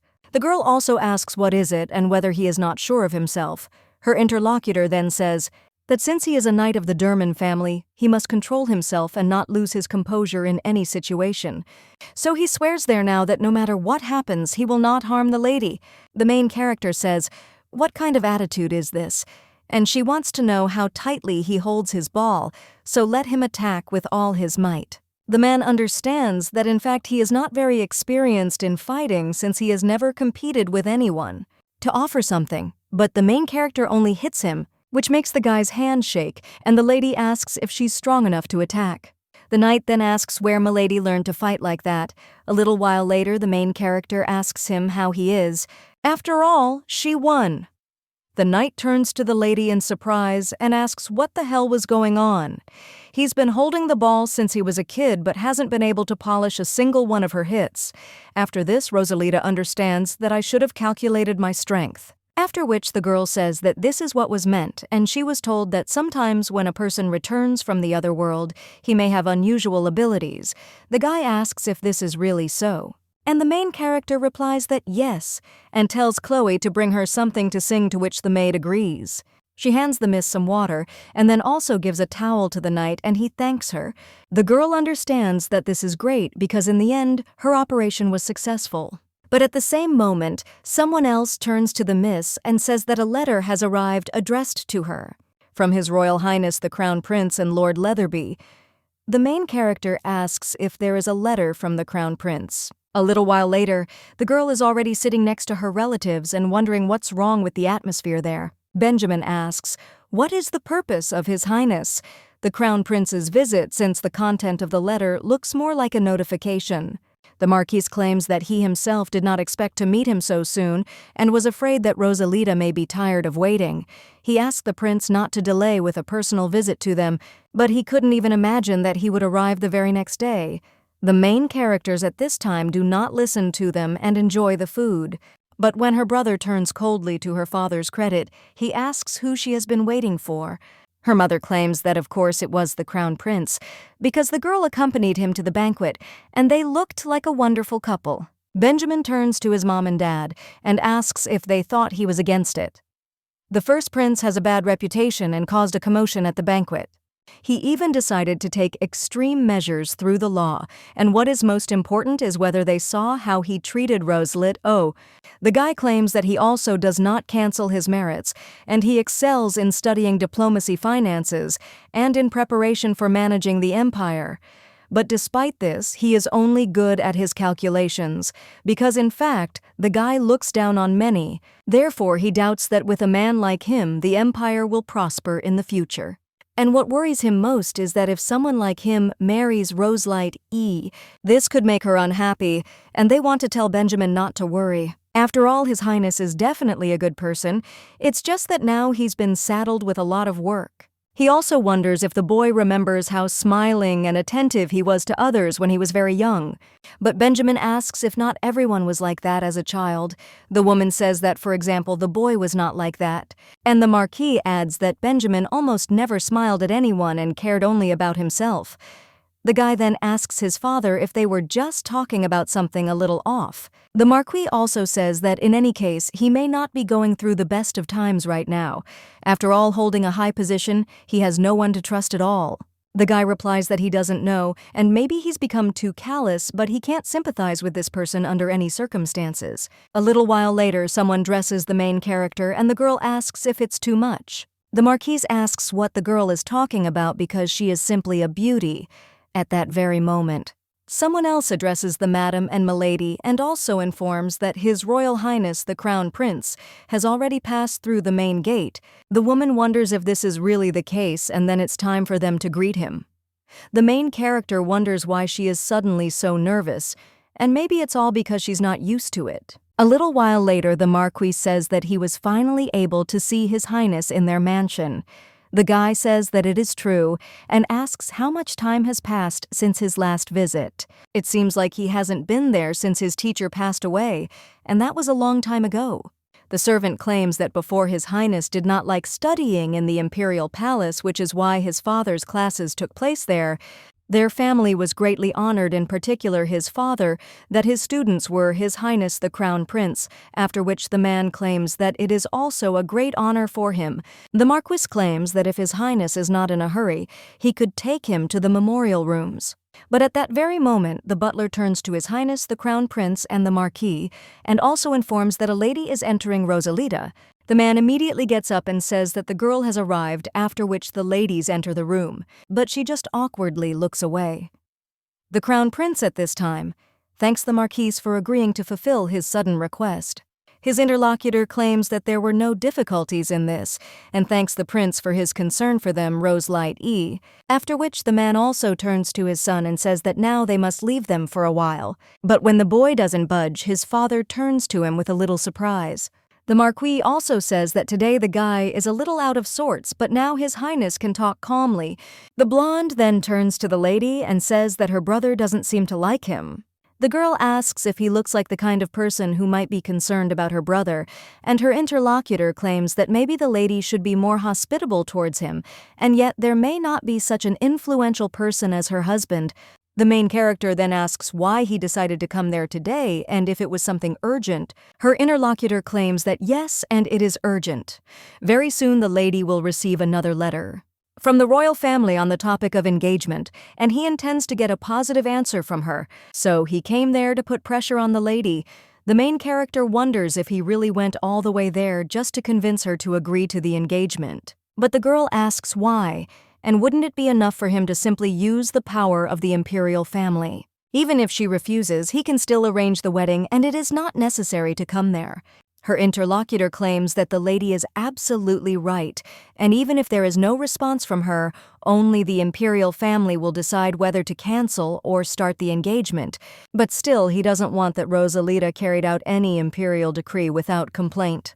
Like a doll that moves according to someone else's will, which she used to be, the girl asks if she is still the same. And her interlocutor replies that he doesn't know exactly how, but her attitude towards the environment has changed. And now the lady is very different from her former self. This does not mean that she was worse before, because every behavior has its own circumstances. Well, as he believes now, it is in the past, and he hopes that the lady will no longer follow other people's orders. But it would be nice if she made the decision herself, and he is even more curious about what it will be.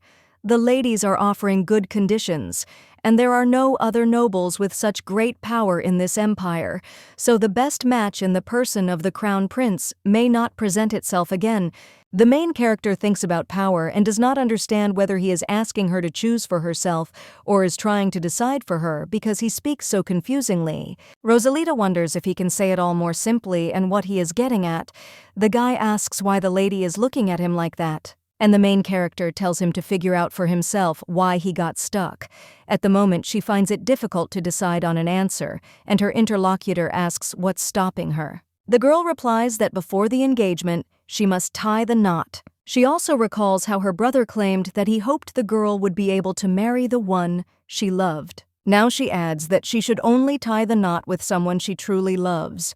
Her interlocutor is surprised after this, but then smiles. The main character embarrassedly asks why he is smiling like that, and the guy apologizes. And he claims that this is the first time he hears such childish words. Rosalita, in shock, asks if these are really children's, and her interlocutor replies that they are, and he doesn't know whether the lady was affected by amnesia or not. But the marriage of nobles always follows the path of compromise, and this is especially important for a member of the imperial family and also noblewomen like them, because one side needs money and the other needs a permanent life partner for the sake of a strong family union. The man claims that this marriage is beneficial for him, so no matter what, he will fulfill his duties with the lady. And besides, he doesn't think that their future family life will be a burden to the lady or boring. That's why he came there. Well, the main character screams that she doesn't like it because she will only marry the man she loves, because she always dreamed of tender and unfading feelings throughout her life. But then the guy asks if people know what love is. The girl replies that, of course, and she thinks, isn't she everyone's own? After all, love is when a person always feels good with their chosen one, and when just looking at him you want to smile and you are also sure that with him you will overcome any difficulties. Khloe said that this is how she understands love, but in her opinion, love is rice. The main character asks if he ate today and if he is hungry. The girl also asks if he spends enough time on food and also if he eats rice every day and it tastes good to him. Rosalita states that she is grateful that she is asked such questions there caring for her. She refuses to lose this in the future, after which the man says that it is good and then it is time for dinner. After all, he hadn't eaten food from their family chef for a long time, and were they still as delicious? The main character tells him to wait a minute and realizes that she has an idea about lunch. The girl says that they have a good cook, and His Highness will be able to eat well, but he will have to pay for the food, after which the prince asks what she is talking about. The main character understands that usually salons are an exhibition that only nobles can visit. But this salon became the only one in which there is free entry, even for common people, so a friendly atmosphere reigns there. It is also a popular place for couples, after which the main character says that they will take part in this event. Her interlocutor claims that he did not expect that the price for the food could be so high. Rosalita asks, what is wrong with that, since he has already dressed like that? And her interlocutor claims that there are different circumstances there. The main character says that it suits him and that he shouldn't worry, because now they need to focus on strengthening the love affair between the two lovers. His Highness looks at the maid with the knight, and he is not interested in whether the lady is talking about those two, to which the girl replies that this is true, that is why he is needed there. If you watch the event, the host can invite them to the stage, and as they say, love begins with small steps towards each other. After this, the blonde asks what if the host doesn't invite them and whether the lady has ever encountered unsolvable problems. But the girl screams no matter what he says. The prince claims that if the lady does not calculate everything to the smallest detail, then something can always go wrong, whether she likes it or not. At this time, the host finally announces the beginning of a unique event that is held only in the tango salon, and then he offers to determine today's winners. So let them speak for the couple they like right now. The prince is wondering what he signed up for. The blonde turns to Rosalita, and he wonders if he still calls her a lady or already a sir. The main character asks what he is talking about, after which the blonde asks her to say if this is really a shameful test. It was also part of her plan. The main character then apologizes and claims that she did not expect that this could happen. But at that moment, someone screams that love is blossoming before their eyes and its time has come. But when he looks at the main character and the prince, he only apologizes and then suggests taking a better look at the shy couple next to them. He also claims that they will all have to try hard. They will give a worthy gift to that couple, in which the man will be able to hold his woman in his arms longer than anyone else, and if all the couples are ready, then they will begin. A little while later, one team already knocks out, after which several more couples. The man counts to 36 seconds and says that this is incredible because that couple, which many considered a loss because of the short guy still in the lineup, after which he asks where he gets so much strength from, after which he also suggests applauding and supporting the couple. The main character wonders if she is doing something wrong. Her interlocutor claims that a normal person would not be able to maintain such a significant weight for so long, so let her look at the neighboring couple. Even a trained knight does not succeed in this easily, but in front of a lady he tries his best. The girl then asks what she should do and whether she needs to lose on purpose, after which her interlocutor tells her to do what she wants, because it looks like her goal has already been achieved. The main character looks at the maid together with the knight, after which she says that it is excellent and also asks him to tell her how to treat the knight. A little while later, the main character is already in her room, and the maid says that she liked it so much. Rosalita states that she is glad to hear this about the woman, also says that she is pleased that she could receive this prize as a memorable gift. The girl also asks if Khloe feels that she has become closer to Charles. Excellent replies that yes, and she thinks that they have become closer. As soon as they crossed paths again in the mansion, he immediately greeted her and said that he had also had fun that day. When the lady said that she was going to secretly take a walk with His Highness, she became very nervous. But in the end, this day became one of her best memories, so she thanks Milady. The main character then smiles and tells the girl to believe, because she will still have many of these memories, because everything is still ahead. Now she needs to confess her feelings to him and become an official couple, after which the maid all red asks what this is about.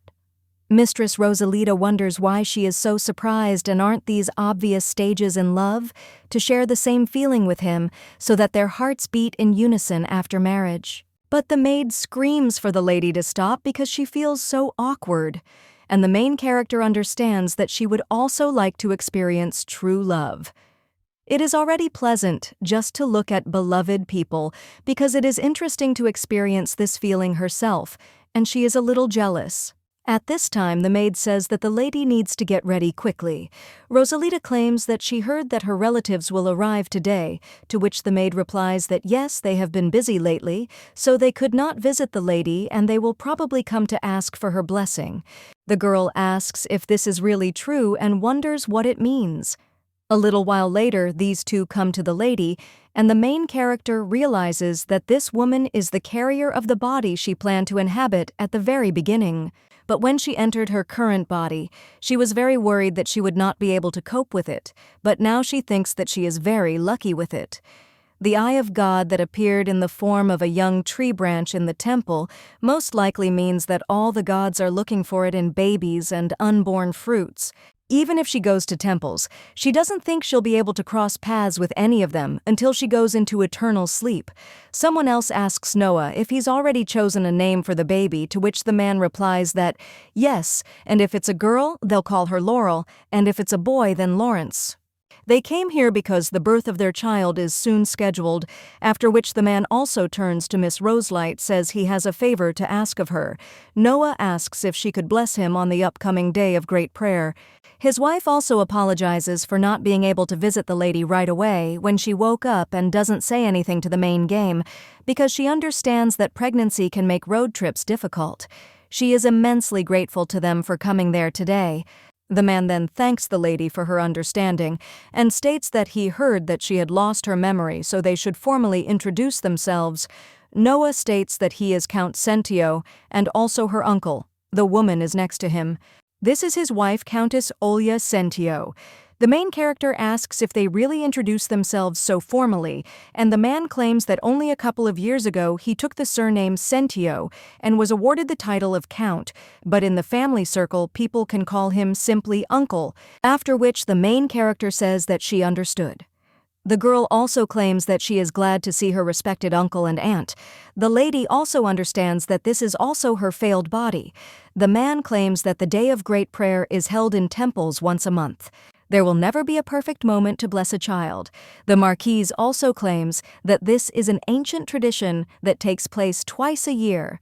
In the first month of summer and winter, the first day of the Great Prayer takes place. On these days, unmarried couples or couples ready for marriage receive blessings. In the last month of winter, pregnant women are given flowers and pray for the well-being of their children. Her mother dreamed of participating in this at least once, but now Rosalita can make her dream come true. The main character is interested in which temple the Great Prayer will take place, to which her mother replies that it has long been held in the temple of the supreme god Jupiter, but this time, due to God's message, the prayer will take place in the temple of the god Fulgor. The main character is shocked and asks if they will really pray in the temple of Fulgor. A little while later, His Highness turns to Keith and claims that he did not want to come early. The guy claims that he must be able to wait, and no matter how much he offered him, the gentleman always refused, so he wonders what has suddenly come over him now. But the young man also says that there is no need to say anything because he already knows the answer. Says with a smile on his face that if he knew how many tickets were left, but how would he know since there weren't any left? The man tells him to stop and give him the ticket, to which the guy agrees, but asks if he's sure he wants to go to this production with Lady Derman. Of course he is flattered that they will come to see his work. Well, as the gentleman said in comedies, there is always a love line, and this does not make him happy. The blonde tells the guy to finally shut his mouth because does he really talk like that to everyone or just to him? Keith claims that no matter how much he annoys the gentleman, he still respects the boundaries. In general, let him definitely come to the performance with the lady, because this is a must-see place during a date. His Highness says that this will not be a date, and his interlocutor asks what he is talking about. After all couples who have feelings for each other watch a play together. The principal claims that he does not have any special feelings for her. Not.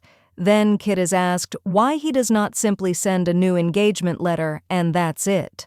The man claims that he will send her, but does not want to put her before the fact without the right to choose, because he wants to see a living person in front of him and not a doll.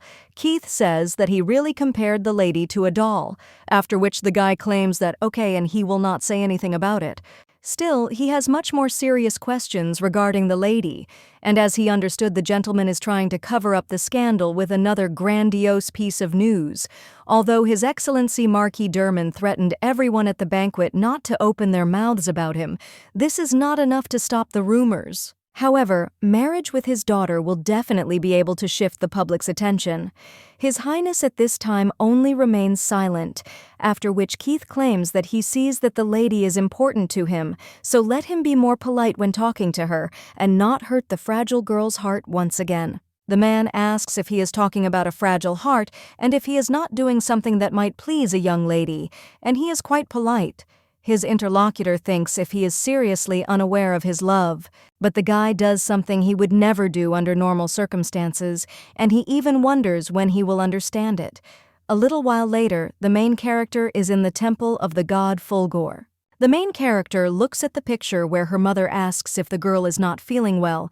Rosalita replies that no, and that the painting is simply so beautiful that her gaze lingered on it. The woman asks if this is true and claims that there is an even more exciting spectacle to come.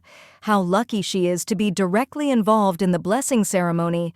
At this time, someone else addresses the Marquises, and the father of the main character asks how they feel, to which they answer that thanks to them, they feel great.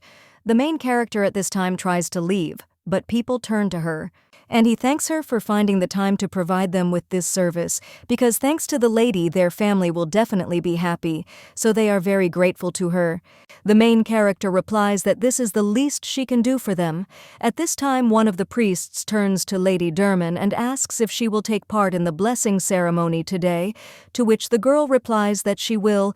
Her interlocutor claims that if she wants, he can show her where to sit, and the girl replies that she will be very grateful, after which she turns to her mother and says that they will see for themselves later. Someone else is reaching out to Rosalita, and the main character asks if this is really her brother.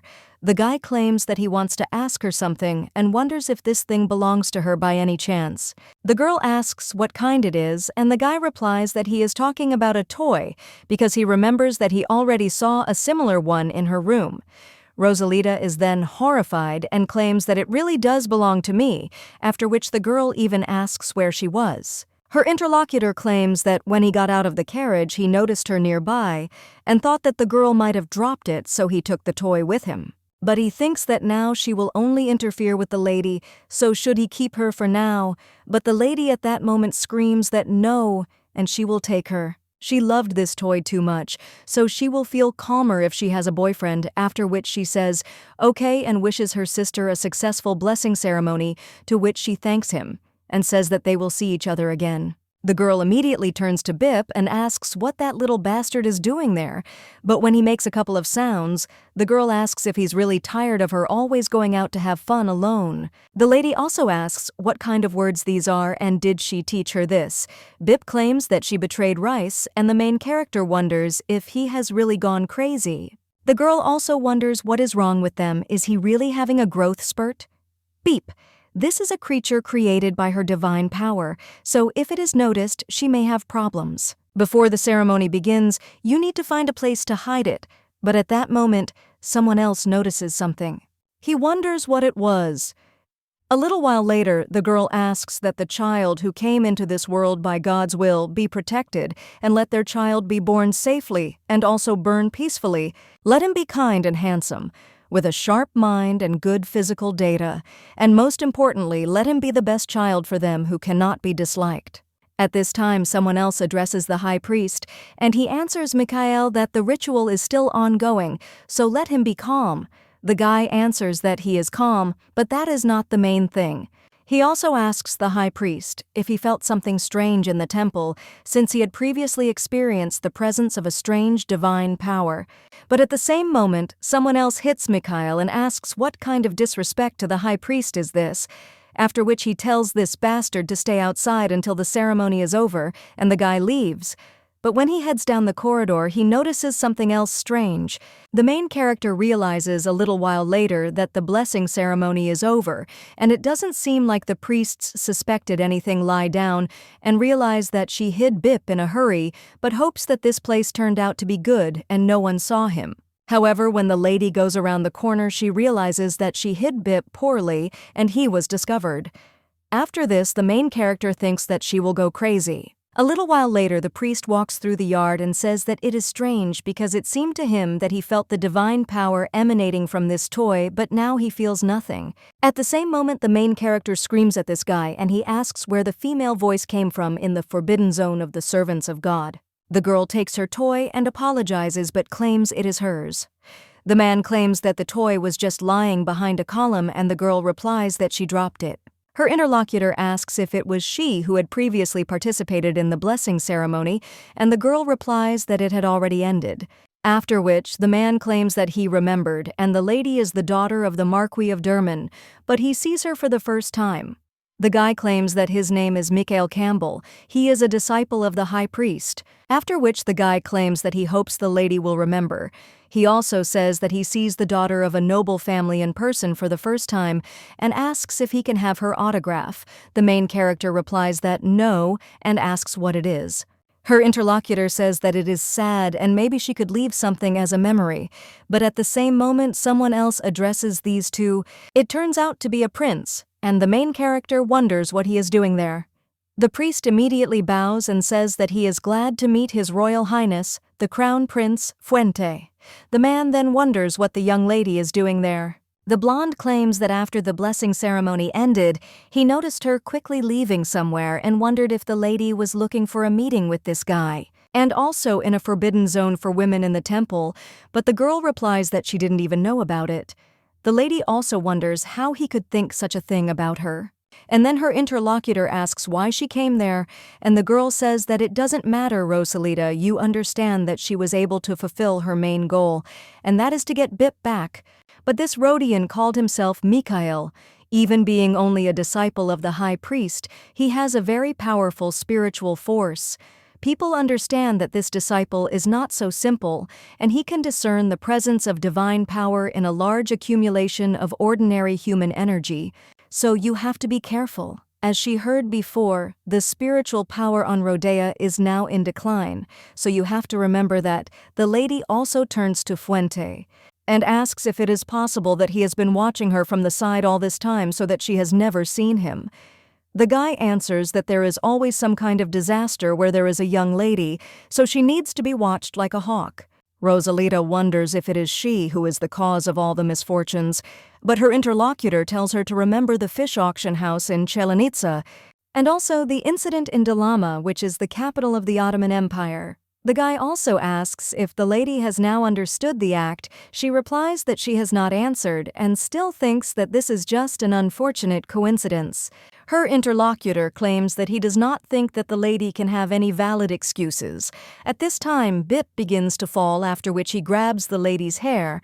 The priest at the same moment feels the divine power, and he understands that it is clear 5. He also feels spiritual power, but it is very weak, after which the guy asks for forgiveness and claims that he deviates. The prince wonders if he has already finished what he had to do with this young lady, and his interlocutor replies that it looks like he has. The girl returned the lost thing, or rather, simply snatched it from his hands. And now he needs to find out something, and earlier he felt the presence of divine power in the temple. Although it is weak, he feels it somewhere nearby. However, at the same moment, the main character screams to Fuente, not allowing the guy to finish his sentence. The prince then silently looks at the lady and also apologizes to the priest, but wonders what he just said because he didn't hear it because of the screaming. But the main character screams that he shouldn't hear it, and then pushes the guy, causing him to fall. The girl at this time grabs the priest by the hand, and dragging him somewhere, she screams that she will apologize to Fuente later. While the priest turns to the lady in surprise, she only screams for him not to say anything and to run after her. A little while later, the girl is already breathing heavily and understands that it is so hard, but she doesn't even know what to do. When the prince is around, it seems like everything is going wrong, but this time he behaved meanly. The priest at this time turns to the lady. For some reason, he's even scared. Her interlocutor claims that he thinks it's high time she told him. Rosalita asks what her interlocutor is talking about, and he replies that he is talking about the source of divine power. His Highness says how absurd this is, and understands that it is not even about her disrespect for the royal family.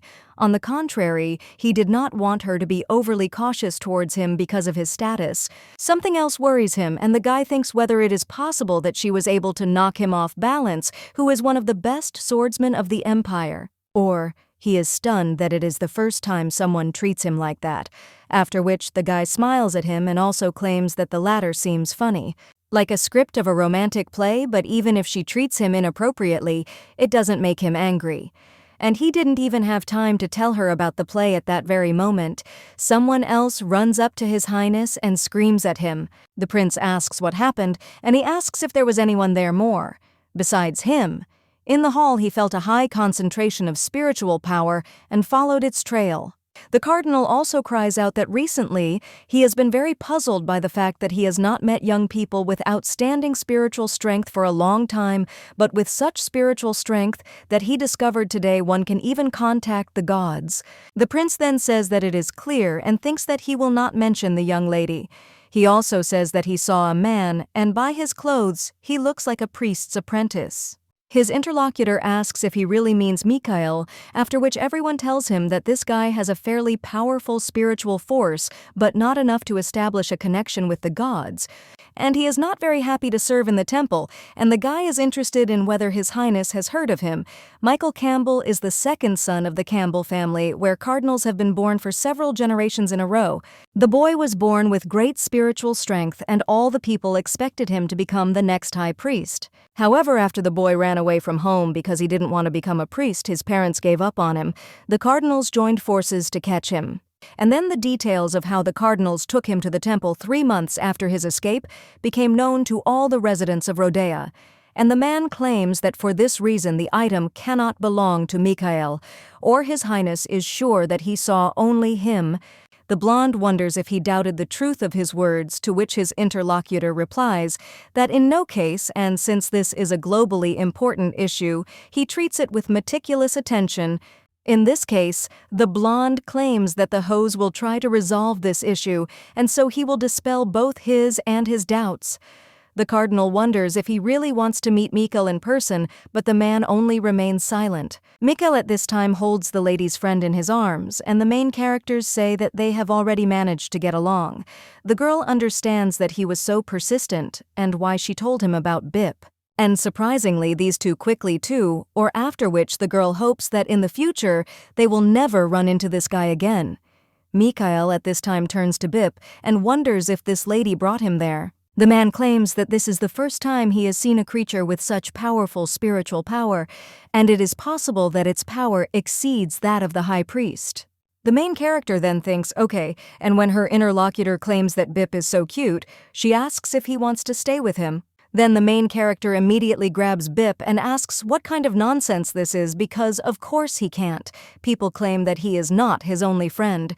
And when he saw something that didn't look like a human or an animal, didn't it bother him at all? The guy replies that he is often told that he adapts quickly, and the lady claims that she doesn't think that's the reason.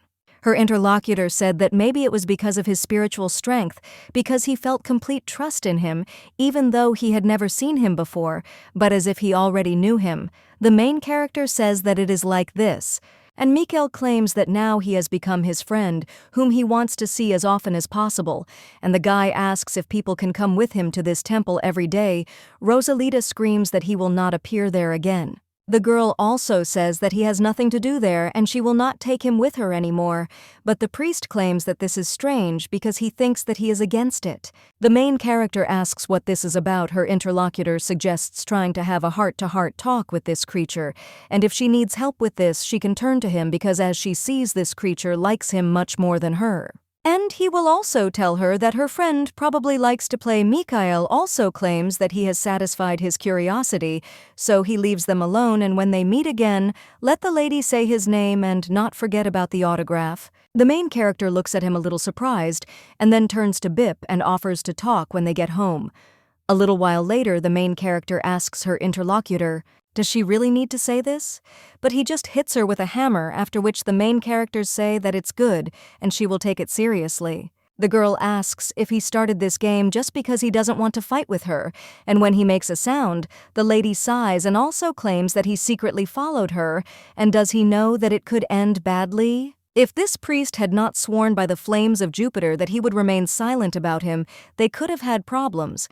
The girl also wonders why he did this. After this, Bip says that with his sister, he doesn't understand something. He also remembers how the lady said that he knows that he must wait patiently for her, and he can't leave this place because he might be noticed. When he said that he wanted to go with her, the girl claimed that there were a lot of curious eyes outside, so unfortunately, she couldn't do it. Let him just wait for her quietly. She would try to return as quickly as possible. Beep claims that he knows about all the experiences of his sister and tried to sit silently as she told him, listen, he obeys her, especially since he feels lonely, and even this one room is too big for him. And it is already difficult to hide from people's eyes, and he just wants to be happy being next to his sister, but now he feels like he is locked in Rita's dungeon again. The main character is shocked by these words and claims that she didn't even think about it. The girl says that it really has been a month and a half since she moved into this body. But Bip never went beyond the garden, and she even had to hide him from his family because they might not understand either. The gods are meant to enrich the earth, maintain a constant cycle of life, of the living judge everyone fairly. The task of the lady was different, and hundreds of years ago on Rita, someone screamed, "What did the man say, and does he really want to lock up Leah?" Jupiter told Titya to calm down because there were already plenty of reasons to worry. The woman asked why worry because it was just an ominous legend. Titya was okay, and the woman asked how everything could be okay if nothing was okay. There Jupiter told Elijah to think and make a decision. He thinks that this option is much better than the possible immersion into an eternal sleep of humanity. Titya clenched her fists and claimed that if only she had a little more strength. The main character asked what she meant and claimed that everything was fine. The girl understood that, as I said. Jupiter, she just needed to be patient a little. And she has a friend who can make such a face for her so she can hold out, and a lot depends on that. But then the girl could not even imagine that she would not be able to see the light of day for hundreds of years. A little while later, the lady was in her room and Titya came to her. The woman asked if the girl knew what she had brought with her, and she had been waiting for this for a long time, so finally she brought the special tea. When the woman looked at Leah, she asked in shock what had happened to her. The girl claimed that she was hungry, and the woman asked if the other god's arms and legs had really fallen off since none of them had taken care of her in her absence. After which the woman menacingly claimed that it was just a pile of garbage, and the main character only smiled after that. Her interlocutor asked why the lady was cheerful, and the girl answered that she was glad to see her after a long time. Rosalita understands that if Titya were always by her side, she would be able to live as long as necessary. But after several hundred years of being in prison, she was broken under the weight of fear and loneliness, no longer able to resist them. When she first visited the city, she was so excited that she did not even think about Bip. Afterwards, she went to look for Philip and couldn't return for a long time. Now the lady is busy raising Leah. And for Bip, this place really became Rita's prison. When the girl created Bip, she promised herself that he would never be alone. Each side is born with its own individual role. All of them must maintain world order and drive out darkness. La once again remembers how Titya cried out to Jupiter. And the man told her to show a little patience because as soon as it is proven that there is no evil intent in her divine task, they will immediately release the lady. Era passed, but everything continued to go on as usual. Because of her ambiguous role, the girl was branded an evil god who would destroy the entire world. He understands that when she had been in prison for about 100 years, and when her psyche could no longer withstand it, then the lady noticed a small sprout breaking through a crack in the wall.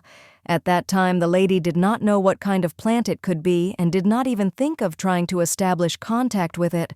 The girl only wished for him to live on. The plant, having received a little of her divine energy, straightened its leaves, but after a while it drooped again. She couldn't just leave him to fall into eternal sleep, and she couldn't give up, because now there was at least some meaning in her existence. Every day the lady gave the plant some of her spiritual powers so that it would not fall into eternal sleep. She spoke to it to get rid of loneliness and even introduced it to Titya.